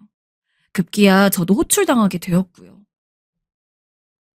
희진이 너 결혼했으면 너나 잘 살 것이지 뭐하러 너네 엄마랑 희철이까지 끌어들이는 거야? 그 돈이 뭐 쉽게 나오는 돈이야? 혹시 사기라도 당하면 어쩌려고 그래? 아빠 그게 그래도 희철이가 지금 방법이 없으니까 도와주려고 한 거지.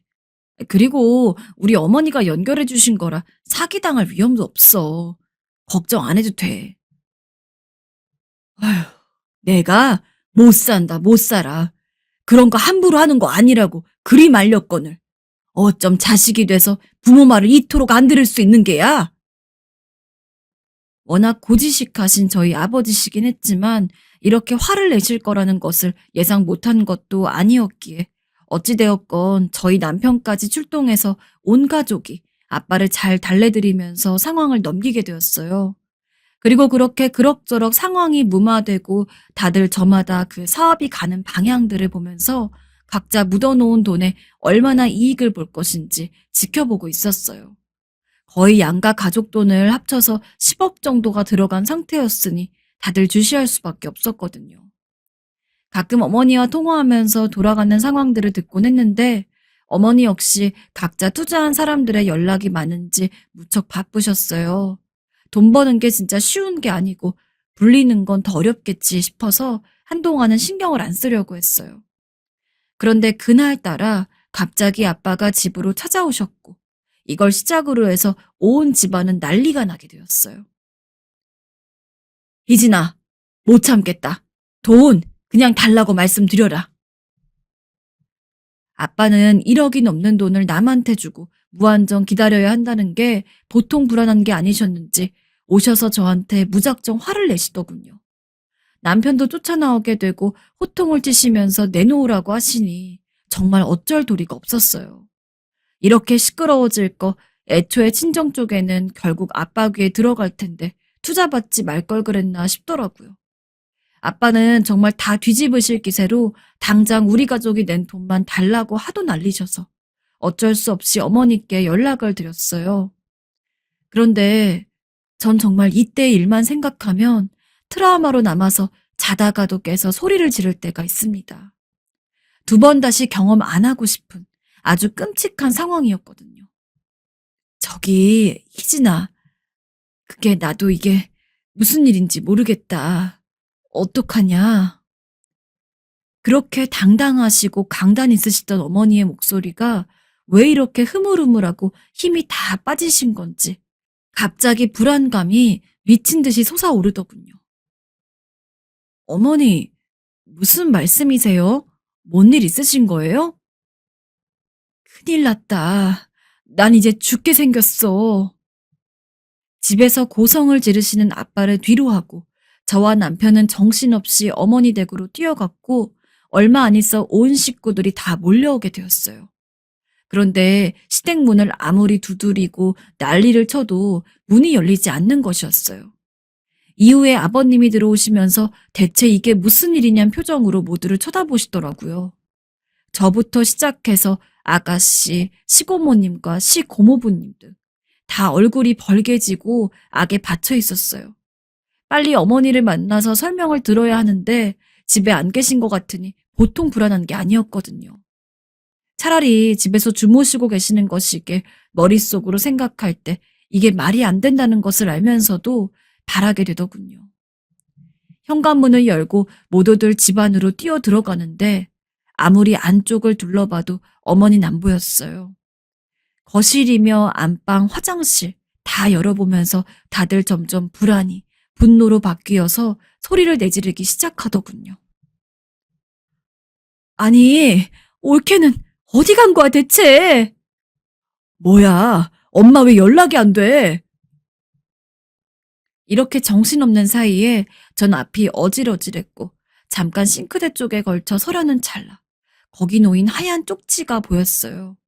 거기에 적혀있는 내용을 보고 여자들은 소리 질러 울부짖기 시작하고 남자 어른들은 그대로 바닥에 주저앉고 말았어요.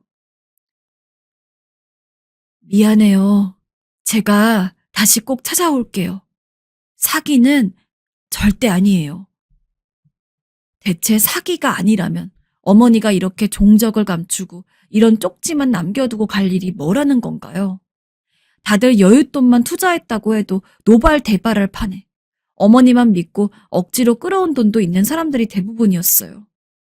졸지에 혼자 이 집에 들어오신 아버님만 대신해서 욕을 먹게 되셨고, 전 이런 광경을 잠깐 보고 있다가 너무 대책이 없어서 눈물도 안 나왔어요. 당장 집에 계신 아빠를 어찌 설득할 것이며, 그보다 내 동생은 어찌하면 좋단 말인지 진짜 답이 안 나오더군요. 남편은 이 모든 상황을 믿을 수가 없어서 어리나가 있었고, 그 집에 계속 있을 수도 없어 터벅터벅 집에 들어왔어요. 당연히 저희 아빠는 그대로 넘어가는 분이 아니었으며 아버님을 비롯해서 저희 남편까지 붙들고 흔들어 대셨어요. 이러다 여차하면 이혼까지 가게 될 판이라 더는 두고 볼 수가 없어 아빠께 사정사정하며 집으로 돌아가시게 했어요. 며칠을 연속으로 이어지는 동생과 엄마의 원망 섞인 전화와 지금 가장 연락하고 싶은 시어머니는 아무런 연락도 안 된다는 사실에 억장이 무너져 내리더군요. 생각해보면 저도 바보 같았어요. 그때 투자 때문에 돈을 어떻게든 끌어모을 생각은 했으면서 그 중견 배우의 유명세에 대해서는 알아보려고 했으면서 확실한 투자처인지는 왜 치밀하게 알아보지 않았을까요? 무려 다단계 사기라는 말까지 나오고 있어 정신을 온전히 유지할 수 없더군요. 금융이며 경제 쪽이며 그렇게 잘 모르면 그저 저는 원래 하던 대로 착실히 예적금이나 들면서 살았으면 됐을 터인데 어쩌자고 이렇게 일을 벌려서 친정까지 피를 보게 만든 것일까요? 곡소리 나는 건 저희 집뿐만이 아니었고 아버님과 시고모님 댁 부부는 말도 못할 큰 싸움이 나서 밤새 경찰차가 오고 난리도 아니었다고 합니다. 어찌 보면 가장 코앞에 큰일이 난 건 아가씨였어요. 본인 혼수로 모아두었던 몇 천을 거의 다 투자했으니 결혼할 때 빈몸으로 가게 될 상황이 돼버렸고요. 그 집에선 사돈일 저희 시어머니가 이런 일을 내고 사라져버렸으니 어찌 결혼을 한다고 해도 혼주석은 비게 될 테고 시댁 가족들은 축하하며 결혼식에 참석할 분위기도 아니었어요. 어찌 보면 딸의 이렇게 큰 경사를 앞두고 한 일이라 어머니도 정말 모른 채 눈뜨고 코 베인 꼴이 아니셨겠나 생각이 들기도 했습니다.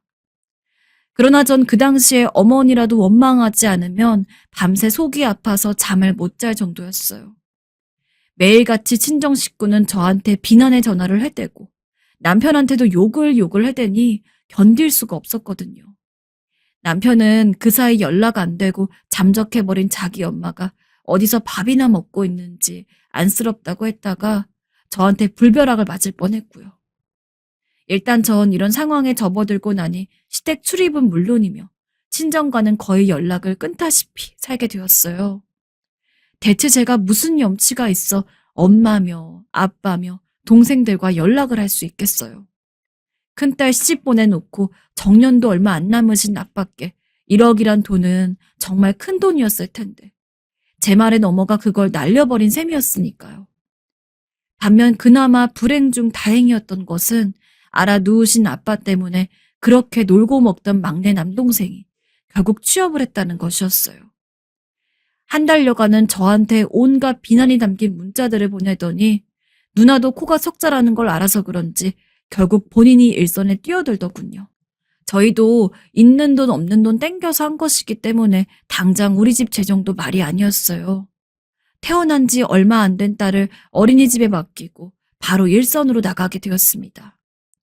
원래 저는 아기를 낳은 뒤 3, 4년은 데리고 있다가 직장을 알아볼 예정이었는데 매달 정해진 돈들을 갚아야 하다 보니 그럴 수가 없었어요.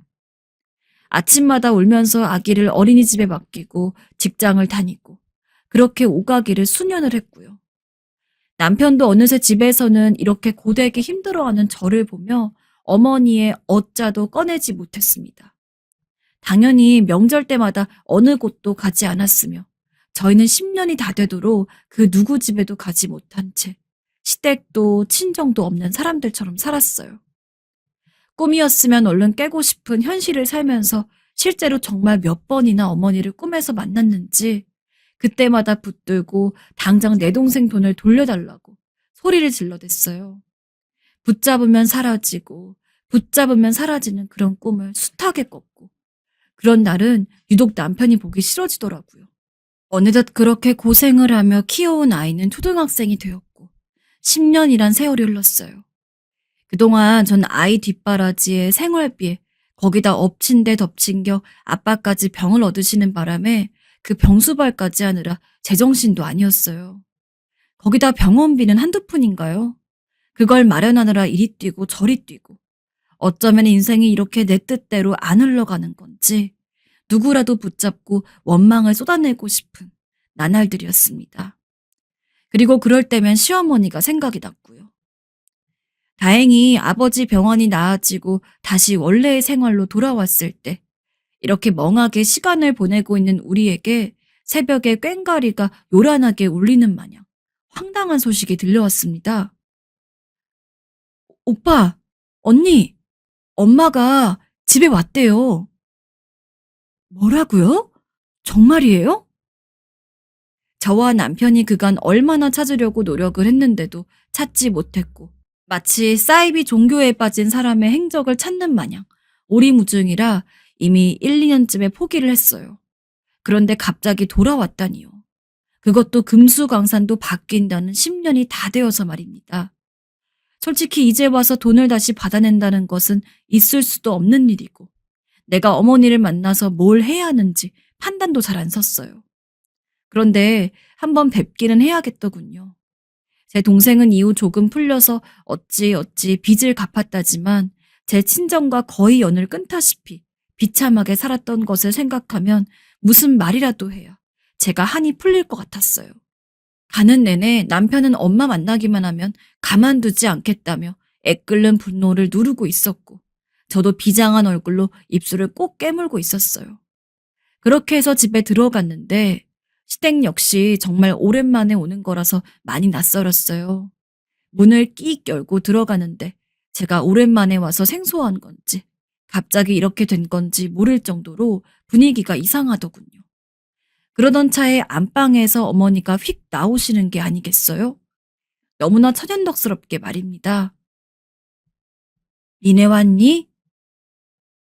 10년 만에 본 아들 며느리한테 본인이 어떤 상황으로 이렇게 마주하게 되는지 대체 알고나 계시는 걸까요? 사기당하고 어디 가서 기억이라도 잃으셨나 싶을 정도로 태연한 표정이시더군요. 그런데 어이가 없는 것이 목에 무슨 대놓고 남들 보라는 듯 현란하게 번쩍이는 금덩어리를 걸고 손가락이며 귀며 걸 데가 더 없을 때까지 주렁주렁 우스꽝스럽게 달고 계셨어요. 사람 속을 뒤집는 것도 유분수지 대체 뭐 하시는 거랍니까?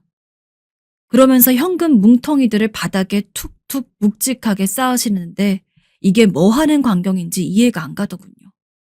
이내 그 정적을 남편이 깨버렸어요. 엄마, 대체 뭐 하는 거야? 사람들 돈 갖고 어딜 도망갔었어?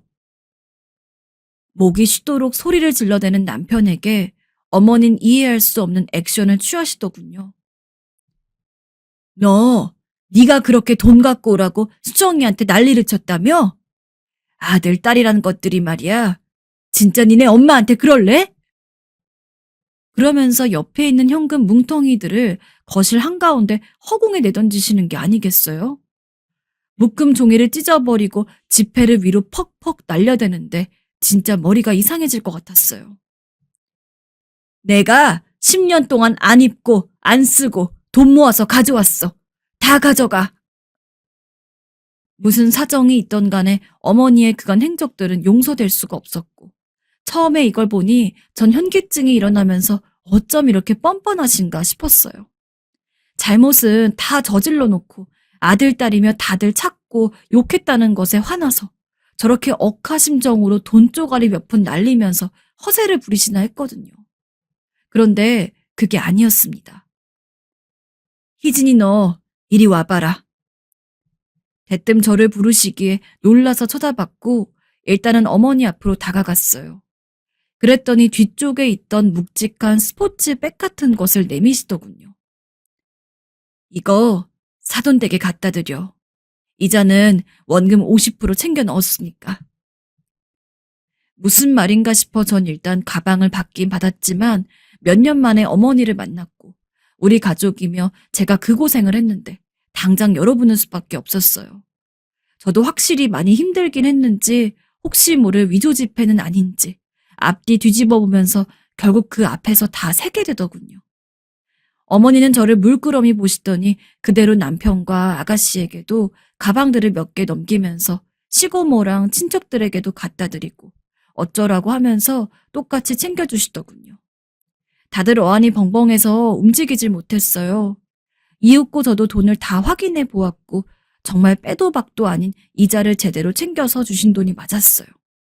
그러면서 얼마나 기운이 훅 빠지던지 아무 말도 나오지 않고 긴장이 완전 풀려버리더군요. 나 말이다. 그 탤런트 계속 따라다녔다. 그래서 정말 독살 맞게 악착같이 쫓아다니면서 우리 가족들 거 이자까지 딱딱 쳐서 내놓으라고 해서 이날 이때까지 얼마나 고생을 했는지 몰라. 니네는 그런 고생 사사활에도 못할 거다. 사실 사정이 이랬는지는 저희도 연락이 안 되어서 알 길이 없었고 그 사람이 사기라는 말까지 만연하게 퍼져 있으니 선택지가 얼마 없었어요. 우리도 어머니를 원망하고 싶어서 원망한 것은 아니었고요. 어머니는 한이 잔뜩 맺히셨는지 말씀하시다 목이 메어 결국 울음을 터뜨리시더군요.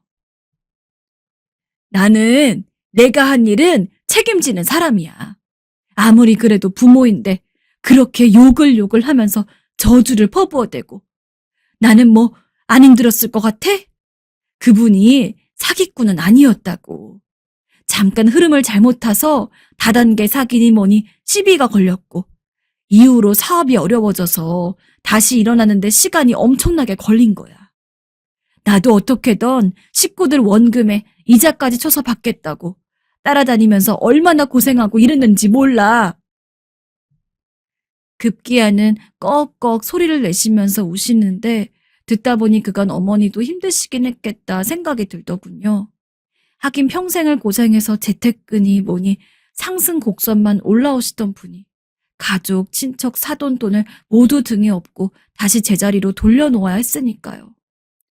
우리도 힘들었지만 가족들과 원치 않게 생이별을 하고 아들이며 시집 보내기 직전에 딸이며 손주며 다 얼마나 그립고 생각이 났을까 싶어 좀 애달프게 느껴지긴 했어요. 남편도 그간의 일을 듣더니 못내 엄마가 여러모로 안쓰러웠는지 고개를 숙이고 눈물을 떨구더군요. 저희 친정에도 돈을 돌려드리면서 모처럼 남편도 직접 찾아가 얼굴을 마주했고 이래저래 상황은 이제사 무마가 되었습니다. 아빠도 건강을 되찾으신 상태에서 들으신 소식이라 좀 더 좋은 뉴스였을지도 모르겠고요. 너무나 긴 시간이 지났기에 아직도 어색하지만 가끔씩은 시댁을 왕래하면서 지내고 어머니도 못 봤던 손주가 이렇게 자란 것을 보시며 용돈도 주고 싶다셔서 들리시기도 하셔요. 이렇게만 해서 상황이 흘러가면 참 좋을 텐데 말입니다. 제가 재테크나 돈 쪽의 개념이 워낙 없어서 그런지 이해가 잘 되지 않는데요. 한번 돈의 흐름이 보이기 시작하면 도대체 손을 놓을 수 없고 눈길을 끊을 수가 없는 걸까요? 저렇게 어머니가 돌아오신 이후로 거의 3달 정도가 지났는데요. 솔직히 투자 이야기를 또 꺼내실지 몰랐어요. 본인도 지긋지긋하시지 않을까 싶었는데 그 정도로 고생을 한 본인이 봐도 너무나 확실하게 떨어지는 상황이라서 말을 꺼내시는 거라고 하시더군요. 전 진저리가 날 정도로 머리가 어지러운데 남편은 엄마가 정말 한 번 하면 끝을 보는 성격에 책임지는 거 보지 않았냐고 말을 합니다. 무슨 코인이라고 하는데 저도 이 이야기를 안 들어본 건 아니에요. 직장 동료들도 이래저래 말하는 걸 들어와서 저번 그 중견 탤런트 때처럼 듣도 보도 못한 건 아니란 걸 알아요. 그런데도 너무 경제적인 생채기를 세게 겪어서 그런지 도통 엄두가 안 나고 어머니는 이전처럼 그렇게 회수하는데 오래 걸리는 게 아니라며 너도 젊은 사람이니 이쪽 얘기는 쏠쏠이 들어봤을 거 아니냐고 하시더군요. 많이 할 것도 없지만 그 정도에서는 한 보람도 없으니 여윳돈 내에서 어느 정도 굴려보라고 하시는데요. 겨우 돌려받은 그 돈을 그렇게 해서 불릴 수 있다고 누가 장담을 할 수 있을지 전 잘 모르겠습니다. 남편은 하루가 멀다 하고 설득을 해대는데 저도 이제 막 다 헷갈립니다. 근래에 일어난 일들이 다 너무 갑작스럽게 진행되어서 그런 것 같아요. 다들 저라면 어떤 결정을 하실 건가요?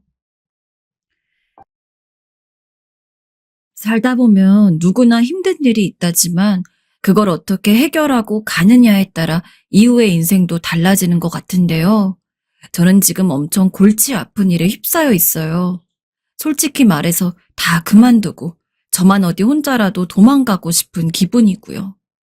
가족이 원수라는데 제 가족도 아니고 그렇다고 맞다고 하기도 뭐한 상황이라 정말 머리가 아픕니다. 저는 그럭저럭 적당한 나이에 결혼을 한 편이에요. 그런데 저희 시댁 어른들은 비교적 젊으신 편이라 일찍 손주를 보신 셈이에요. 저희 남편 말고도 형제들이 있기 때문에 사실 별로 걱정은 하지 않았지만 역시 장남이라 그런지 나중에 부모님을 모셔야 되겠더군요. 시아버지께서 지병을 앓으시고 일찍 돌아가시게 된 뒤 시골에 혼자 계시던 시어머니의 거처는 결국 우리 집으로 정해지게 되었답니다.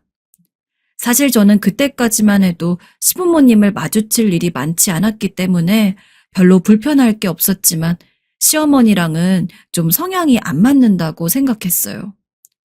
저희 시어머니는 좀 말이 거치시고 사람을 가리지 않고 아무나 다 어울리시는 편이에요. 남편도 본인 학교 다닐 때 말을 경박하게 하고 자주 싸움에 끼는 엄마가 창피스러워 많이 피해 다녔다고 하더라고요. 여기까지 저도 이야기를 들은 상태로 결혼을 했고 딱히 시부모님과 접촉이 없으니 그냥 넘겼었어요. 그런데 나중에 저희가 모시는 입장이 되니까 좀 머리가 복잡해지더군요. 아버님이 돌아가시고 혼자 된 어머니를 보니 남편은 갑자기 효심이 지극해졌나 봐요. 엄마 혼자 사시는데 어쩔 수 없잖아. 나도 마음이 불편해서 일이 손에 안 잡혀. 당신이 좀 이해해줘. 이렇게 말을 하는데 솔직히 제가 뭐라고 하겠어요. 그렇게 해서 어머니를 모시게 되었는데요. 아들과 셋이 사는 우리 집엔 방이 하나였고 서재로 썼던 곳을 비워서 드리기로 했는데 어머니 반응은 영 다르시더군요. 아니 근데 같은 말이라도 그렇지 어쩜 말을 이렇게 기분 나쁘게 하시는 걸까요? 예, 아무리 그래도 내가 어른인데 니네는 그런 큰 방 쓰면서 나는 이런 쪽방에 가둬두고 늙은이 취급하는 거냐? 네? 아니에요, 어머님. 쪽방이라니요. 어머님 방 일부러 좋은 것들인 건데. 좋은 거긴 말이라고 막 갖다 붙이면 되겠니? 하여튼 시애미 모시는 꼴이 벌써부터.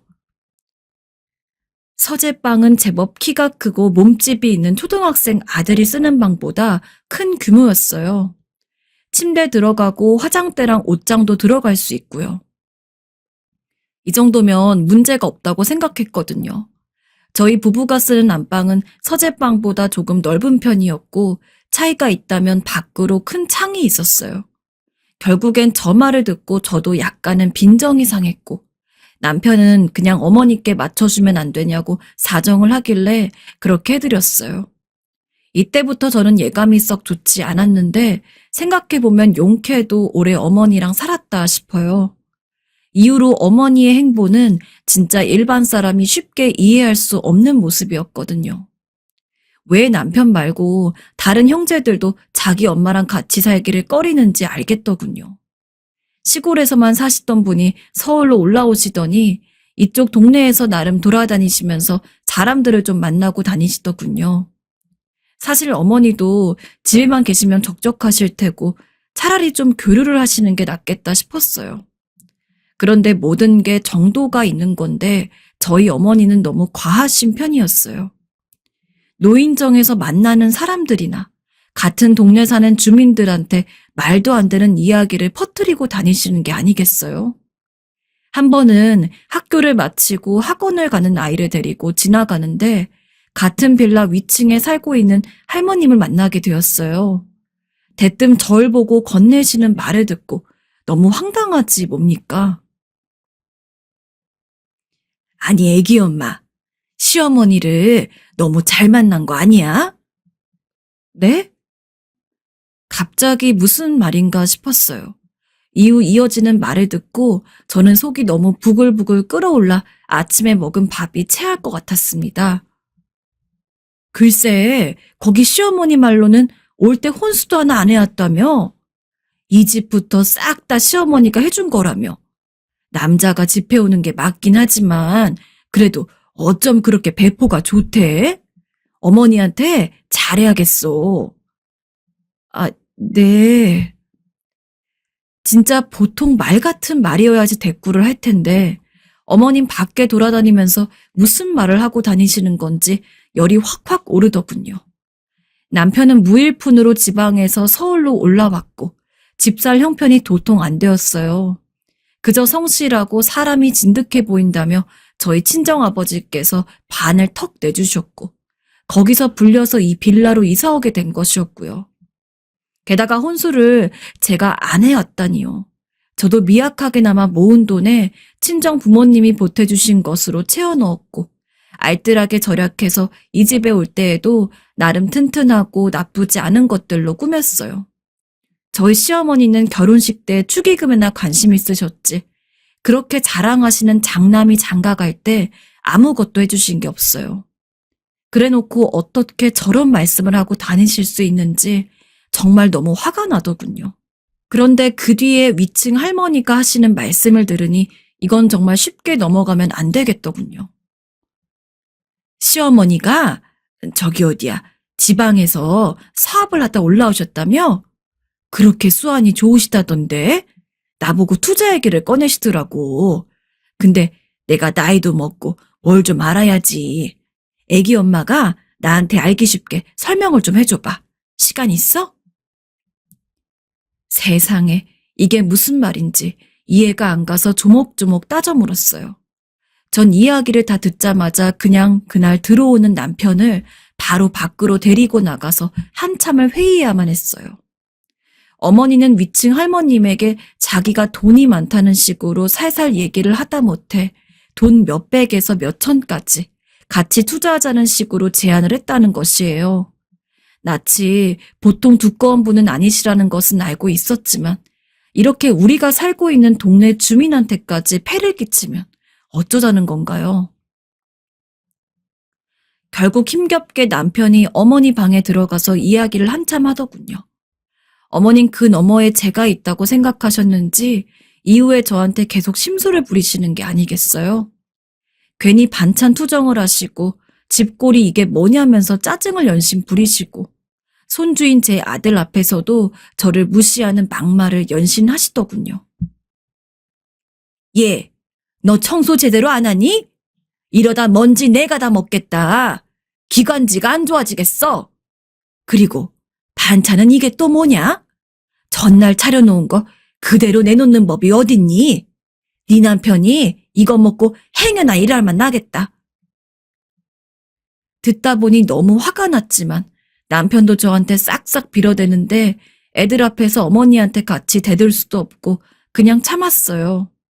거기다가 어머니는 본인 손주한테도 매우 무서운 할머니셨는데 말이에요. 아무리 며느리가 미워도 손주는 이뻐 죽는다던데 저희 어머니는 아주 얄짤없으셨어요. 어쩜 그 거친 말투에 욕까지 붙어서 막말을 해대시는지 가끔은 아기를 제가 뛰어가서 막아주고 싶을 정도였어요. 한창 자라나는 애들은 집에서 안 가르쳐줘도 나쁜 말을 하기 십상인데 할머니가 먼저 나서서 그렇게 매번 욕짓거리를 해대고 부정적인 말들만 하고 있으니 너무 화가 나더군요. 언제 한번 진짜 기야말 일을 벌이셔서 그때는 정면으로 어머니와 싸우기도 했어요. 서럽다며 울어대던 어머니 모습을 보니 진짜 내가 사람을 이렇게까지 증오하고 혐오할 수 있었구나. 스스로도 놀라울 정도였는데요. 바로 우리 아들한테 담배 심부름을 시키신 것이었어요. 아들은 덩치가 큰 편이라 중학생쯤 되니 얼핏 제 아빠랑 비슷한 키가 되긴 했는데 그런 손주 보고 본인 허리가 아파서 못 움직이니 네가 가서 담배 좀 사오라고 시키다니요. 담배를 사오라고요, 할머니? 그래, 어여 가서 사와라. 아니, 뭐하니? 빨리 가지 않고. 이때 무척 쌓아두고 담아둔 게 많은 상태였어요. 왜냐하면 앞전에도 한번 큰 사건이 있었는데 어머니가 일방적으로 삐져서 나가버리시고 종적을 감춰버리셔서 그때 꾹꾹 참고 있었거든요. 저는 그냥 평범한 가정주부일 뿐이고 남편은 건설업 노동자인데 수입이 당시 들쑥날쑥할 때라서 그닥 막 여유가 있다고 할 수도 없었어요. 그런데 아들이 초등학교 저학년을 지나 한창 학원비며 뭐가 들어갈 무렵에 그렇게 어머니가 툭 하면 돈을 요구하시는 게 아니겠어요? 나 용돈이 부족하다, 애미야. 돈 좀 줘라. 이번에 내 친구 생일이라 큰 거 하나 해주고 싶구나. 어머님, 저희도 사정이 여의치 않아요. 아들 하나라도 더 가르치고 싶은 게 부모 마음인데 일도 안 하고 이 집에 그냥 사시는 어머니는 계속 무슨 사업을 한 해 만에 어쩌고 하시면서 자꾸 목돈을 요구하시더군요. 한 번은 제가 진짜 이를 악물고 안 된다고 말씀을 드렸는데 그때 하시는 말이 얼마나 가관이었는지 몰라요. 야, 너 나 우습게 보는 거냐? 내가 말을 안 해서 그렇지 여기 올라올 때 시골에 땅 있는 거 안 팔고 그대로 갖고 있는 거야. 나 죽으면 다 니네 줄 건데 그렇게 나한테 돈 드리는 게 아까워? 이런 말 같지도 않은 으름장을 놓으시면서 몇십만 원씩 툭툭 요구하시더군요. 저는 속에 천불이 나서 죽겠는데 남편은 자꾸 자기가 더 일을 하고 돈을 벌어올 테니 좀 봐달라는 것이었어요. 전 이미 몇백만 원을 어머니 앞으로만 써버렸으니 안 된다고 그 자리에서 딱 잘랐는데 그게 그렇게 서운하다며 집을 뛰쳐나가신 거예요. 그래놓고 연락도 안 되고 거의 2달 가까이 종적을 감춰버리시는 바람에 제 입장이 너무 곤란해졌어요. 초조해지다 못해 불안해져서 결국 남편과 저는 둘 다 실종신고를 하고 난리도 아니었는데 나중에 결국 본인이 직접 들어오시더니 뭘 하는지 아십니까? 내가 니네 버릇 좀 고쳐놓으려고 그랬다. 왜? 자식이 돼가지고 부모한테 쓰는 돈 아까워하면 니네 천벌 받아. 알아? 일단 멀쩡히 돌아오셨다는 것에 한숨을 놓는 남편을 보니 안 되기도 했지만 제 이 기막힌 심정은 누가 알아줄지 저는 어디 가서 하소연을 한단 말인가요? 그 뒤로 그렇게 가족들이 어머니 눈치만 보며 살고 있었고 아들 앞에 들어가는 학원비도 제대로 못 될 정도로 여윳돈은 어머니가 다 쓰다시피 하셨어요. 가뜩이나 저는 속으로 화병이 올라오고 있는데 하다 얼마나 저를 우습게 보셨으면 본인 손주에게 담배 심부름을 시키신 걸까요? 난감해하며 아들이 저한테 말을 하는데 도저히 참을 수 없어서 어머니께 엄청나게 퍼붓게 되었어요. 어머니, 본인이 직접 가시지 왜 재영이한테 이런 걸 시키시는 거예요? 솔직히 순순히 뭔가 인정하고 잘못했다 소리를 하신 분이 아니라는 걸 알고 있었지만 저는 이날로 완전히 어머니와 냉전에 들어가게 되었어요. 내가 허리가 아파서 그랬다. 왜? 네 자식이기만 해? 내 손주이기도 해. 네가 뭔데 간섭질이냐? 담배 사오면 어디 죽는다냐? 네가 아주 시어머니를 일찍 보내버리려고 작정을 했구나. 어디서 대들고 난리야? 정말 어이가 없네요. 저 도저히 못 참겠어요. 어머니, 마음대로 하세요. 저는 이날 아들을 데리고 친정에 가버렸고 자초지종을 다 들은 남편이 힘겹게 친정으로 와서 저를 설득하고 미안하다고 빌어대는데 다시 가긴 하겠지만 어머니와 일절 말을 안 하겠다고 했어요. 도무지 어머니와 같이 안 살 수 없다면 그렇게 하는 방법이 제가 사는 것이었으니까요. 남편도 알겠다며 제발 집에만 들어와 달라고 하는데 참 애처로울 정도였어요. 여보, 제발. 내가 어떻게든 중재할게. 일단 애 데리고 들어와.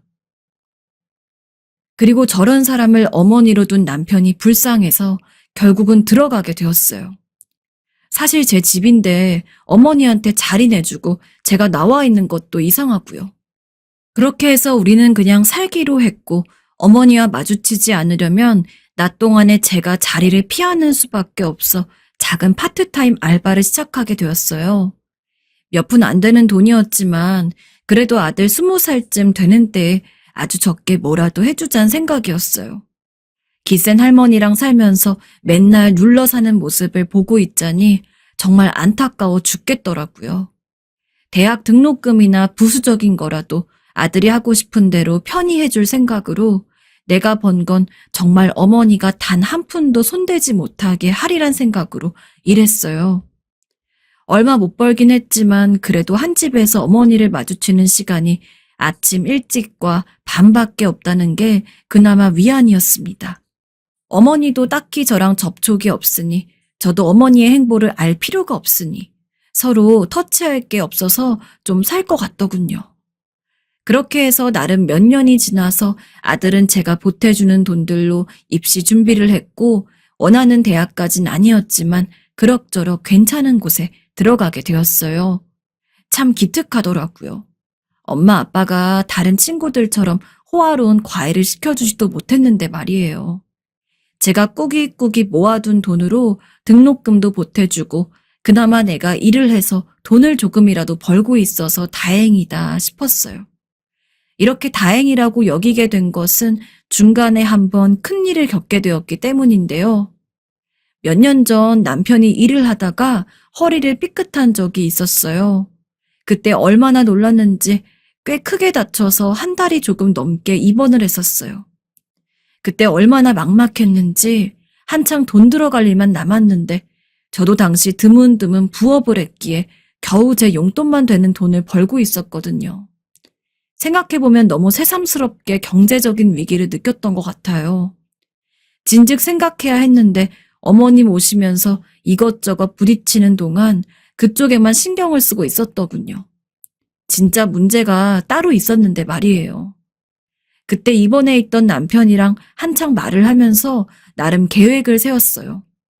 확실히 한쪽만 노력하는 것보다는 둘이 합심해서 하는 게 더 낫더군요. 남편도 아파서 누워있긴 했지만 미래 계획을 하다 보니 눈이 반짝반짝해졌고요. 우리 한 5년만 정말 허리띠 졸라매고 모아보자. 어머니도 내가 설득해서 나가는 돈을 어떻게든 줄여볼게. 적금 최대로 들고 그렇게 해서 가게라도 한번 해보자고. 듣다 보니 저도 머릿속으로 이런저런 생각들을 하면서 어떻게든 수입을 늘려볼 생각을 하게 되더군요. 그래도 남들이 종잣돈 1억은 넘어야 뭐든 한다고 해서 정말 열심히 모았어요. 그렇게 해서 비로소 작년 초에 만기가 되었는데 적금 만기 금액을 보니 1억 2천이 좀 넘더라고요. 그때 얼마나 흐뭇하고 마음이 좋던지 남편과 밖에서 둘이 호프집에서 치킨을 먹으며 소소하게 축하를 했어요. 아들에게도 저희 친정 가족에게도 나름의 계획을 알렸었고 다들 진짜 고생들 했다며 축하해 주더라고요. 원래 저는 음식을 잘한다는 말을 꽤 들어왔고 나름 이 분야에서 여러 가지 자격증을 따왔기 때문에 반찬 가게를 열어서 조그만한 간식도 같이 팔 생각을 하고 있었어요. 어리게만 생각했던 아들도 20살이 되었고 한창 인터넷이나 SNS와 같은 매체들을 보면서 장사가 잘 되는 곳들, 예쁘게 광고를 하는 곳들 사진도 보여주더라고요. 덕분에 나름 큰 포부를 갖고 있었는데요. 하지만 이런 나름의 원대한 꿈도 당시 그 누구도 피할 수 없었던 커다란 장애물에 밀려 잠깐 멈춰서게 되었습니다. 여기저기 보러 다니던 상가 계약도 지금 같은 때에 무작정 밀고 시작하면 안 될 것 같더군요. 다들 주변에서 말리길래 어쩔 수 없이 그냥 기한을 미뤄두게 되었어요.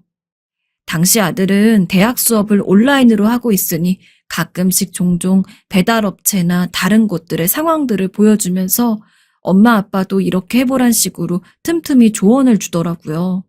몇 년간 어머니와 마주칠 일이 많지 않아서 좋았던 시간들이 완전히 사라지고 다시 마주해야 한다는 것도 너무 괴로웠어요. 제 직장 일도 들쑥날쑥하다 보니 집에 있어야 되기도 하고 어머님 꼬박꼬박 밥을 네가 해다 차리라는 둥, 답답하다는 둥, 다시 은근슬쩍 저한테 말을 거시면서 시키려고 하시더군요. 스트레스 받아 하는 제 표정을 보고 남편과 아들도 긴장하고 저는 빨리 가게를 차려서 얼른 밖에 나가 종일 거기만 신경을 쓰고 싶었어요. 그래서 일부러 낮에는 친정에 가 있기도 하고 다시 어머니와 있을 시간들을 억지로 비워보려고 애를 썼는데요. 다들 살 길을 찾기 위해서 열심히 알아보러 다니고 어떻게든 조금이라도 싼 거래처를 알아서 뭐든 해보려고 저도 여기저기 전화도 해보고 아주 바빠졌습니다. 좀 살 길이 보인다고 생각하던 때에 끔찍하고 말 같지도 않은 일이 저희 집에 들이닥치게 되었습니다. 저는 이때 충격으로 화병을 제대로 얻어서 며칠을 드러누웠고 집을 팔고 친정에 들어가 버릴까 진지하게 고민을 했었어요. 그날의 풍경은 정말 우리 가족 모두에게 아주 진득한 상처를 남겨버렸고요. 그때 저는 어김없이 주변에 문의를 하고 발품을 팔고 힘들게 집에 돌아왔는데 계단을 올라오는 데부터 큰 소리가 들려왔어요. 어디서 싸우나 싶어 미간이 찌푸려졌는데 잘 들어보니 소리가 나는 곳은 우리 집이었고 뭔가 익숙한 소리여서 더 귀 기울여 보니 아들의 목소리였어요. 아주 사납게 소리를 질러대며 욕을 하고 있는 것이었습니다. 남자이니 아무래도 화가 날 때 거칠게 말하기도 하겠지만 전 아들이 제 입으로 거친 욕을 하는 것을 직접적으로 들어본 적이 없기에 너무 당황해서 뛰어 올라갔고 그 대상을 본 뒤 기절할 뻔했어요. 글쎄 아들이 제 할머니, 그러니까 저희 어머니한테 온갖 듣도 보도 못한 욕을 하고 있는 게 아니겠어요? 아무리 자기 엄마가 할머니와 사이가 안 좋은 것을 오랜 시간 봐왔다지만 그래도 저 녀석이 자기 할머니한테 저런 말을 해댔나 싶어 너무 당황스럽더라고요. 저한테 미운 시어머니지만 이건 말도 안 되는 일이라 아들을 뜯어말리고 야단을 치렸는데 뭔가 현관 주변이 너저분하고 상황이 좀 이상하더라고요. 벌개진 얼굴로 땀범벅이 된 어머니는 손에 뭔가 뭉치를 들고 있었고 발밑으로 뭔가 내팽겨쳐서 나뒹굴고 있었는데요. 다시 보니 그건 돈이었어요. 바로 아들이 입을 뗐고 전 듣자마자 그대로 미끄러질 뻔했습니다. 엄마, 할머니가 엄마 아빠 돈 훔치고 있었다고. 할머니 정말 너무하신 거 아니에요? 뭐라고? 어머님, 정말이에요? 눈앞이 허옇게 핑 도는데 겨우 정신을 차리고 다시 앞을 보니 어머니가 들고 있는 그 뭉치는 제가 장롱 안에 넣어둔 쇼핑백 속 그 뭉치가 맞더군요. 사실 이렇게 된 데에 네 탓도 있다며 어머님 버럭 화를 내시는데 왜 집에다 돈을 놔둬서 사람을 심란하게 하냐고 하시더라고요. 사실 저는 젊다면 젊은 나이지만 기계 쪽이나 금융 쪽 관련된 건 잘 몰라서 인터넷 뱅킹과 공인인증서 쪽을 무척 어려워하는 편이었어요. 늘 예적금만 하고 수기로 가계부를 쓰고 있어 아들이 신기하다고 할 정도였고요. 적금 만기된 돈을 다시 예금으로 놔두려다가 당장 어찌 될지 몰라서 일단 찾아서 집에 보관해뒀던 겁니다. 다시 쓰게 될 줄 알고 말이에요. 왜냐면 그때 몇 번이나 가게 계약이나 인테리어 관련해서 일이 성사되려다 틀어지고 멈추려다 말이 또 나오기를 왔다 갔다 하고 있었어요. 언제든 틈새만 보이면 바로 시작하리란 생각으로 거기 넣어뒀던 것이에요. 제가 어머니를 너무 믿었던 걸까요? 우리 방에 있는 장롱 속까지 돈 넣을 구멍이 없나 뒤져보실 줄은 정말 조금도 생각지 못했어요. 남편이 이 돈 모으겠다며 어머니가 그렇게 붙잡고 애원해대도 기존 용돈 이상 안 드리고 버텼다고 했는데요. 그래서 온 집안을 몰래 뒤지셨나 봅니다. 완전히 넋이 나가 아무것도 못하고 있는 저를 두고 아들이 그 길로 제 아빠에게 전화를 해서 호출했어요. 남편은 제대로 일도 마무리 못한 채 그 길로 달려왔고 그렇게 제 속이 터지도록 답답하게 효자처럼 굴던 남편이 그런 형태로 괴물같이 변하는 것을 처음 보았습니다. 어머니, 어쩜 이러세요 대체? 저를 얼마나 망가뜨려야 속이 편하시겠어요? 어머니, 제발 이제 그만 좀 하실 때도 괜찮아요.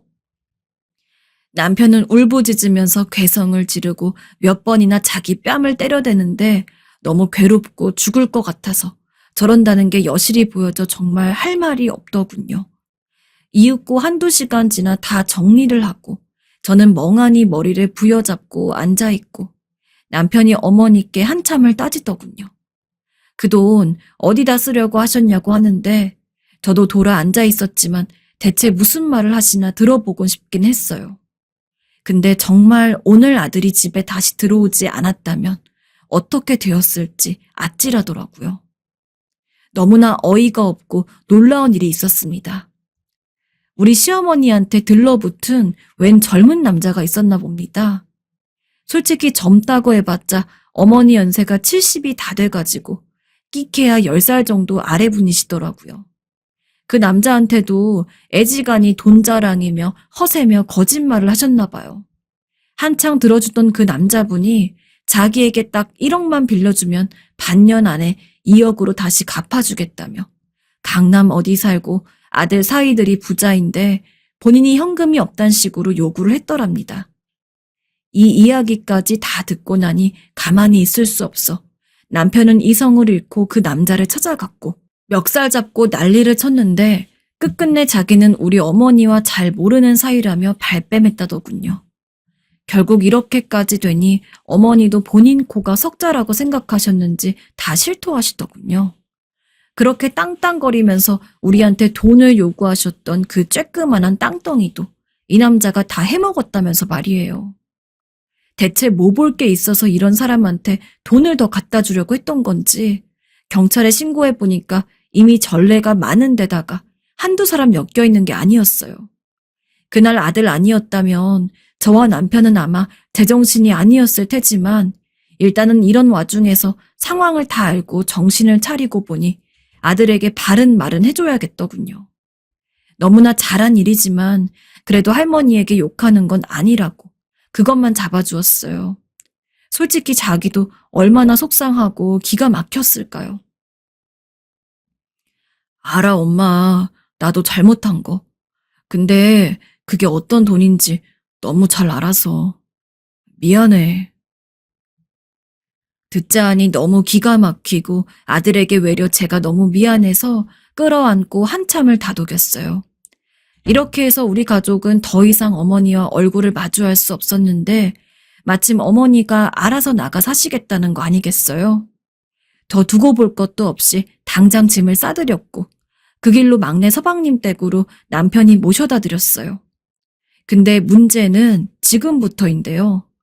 그렇게 해서 모시고 간 지 얼마 안 되었는데 막내 서방님이 자꾸 전화를 걸어오는 것이었어요. 제발 부탁이라고 모셔가 달라고 난리라더군요. 어머니도 이 일로 적잖게 충격을 받으셨는지 화병이 났다는데 솔직히 저는 꿈쩍할 생각이 없어요. 근데 남편이 문제예요. 아프시다는 말까지 듣고 맞벌이 하느라 집에 제대로 있지도 않은 동생네 집에 맨날 싸우면서 알아 누워있다니 신경이 쓰이나 봅니다. 그 마음 이해 안 가는 건 아닌데 전 이해하고 싶지 않거든요. 이런 난리 지경까지 와놓고선 저한테 완전 기어가는 목소리로 이런 말을 하는데 제 속이 터질 것 같아요. 어머니 많이 아프신가 봐. 어떡하지? 왜 이런 상황의 결정권을 저에게 넘기는 걸까요? 막내 서방님네 가서는 동서랑 뭔 일이 있었던 건지 동서가 이혼하겠다고 난리랐는데 자기 동생네랑 엄마 한 번만 살린다고 생각하고 다시 얼마간 모시냐면 안 되냐고 합니다. 대체 저는 어떤 반응을 해야 되는 걸까요? 제가 정말 같이 살아야 하는 건가요?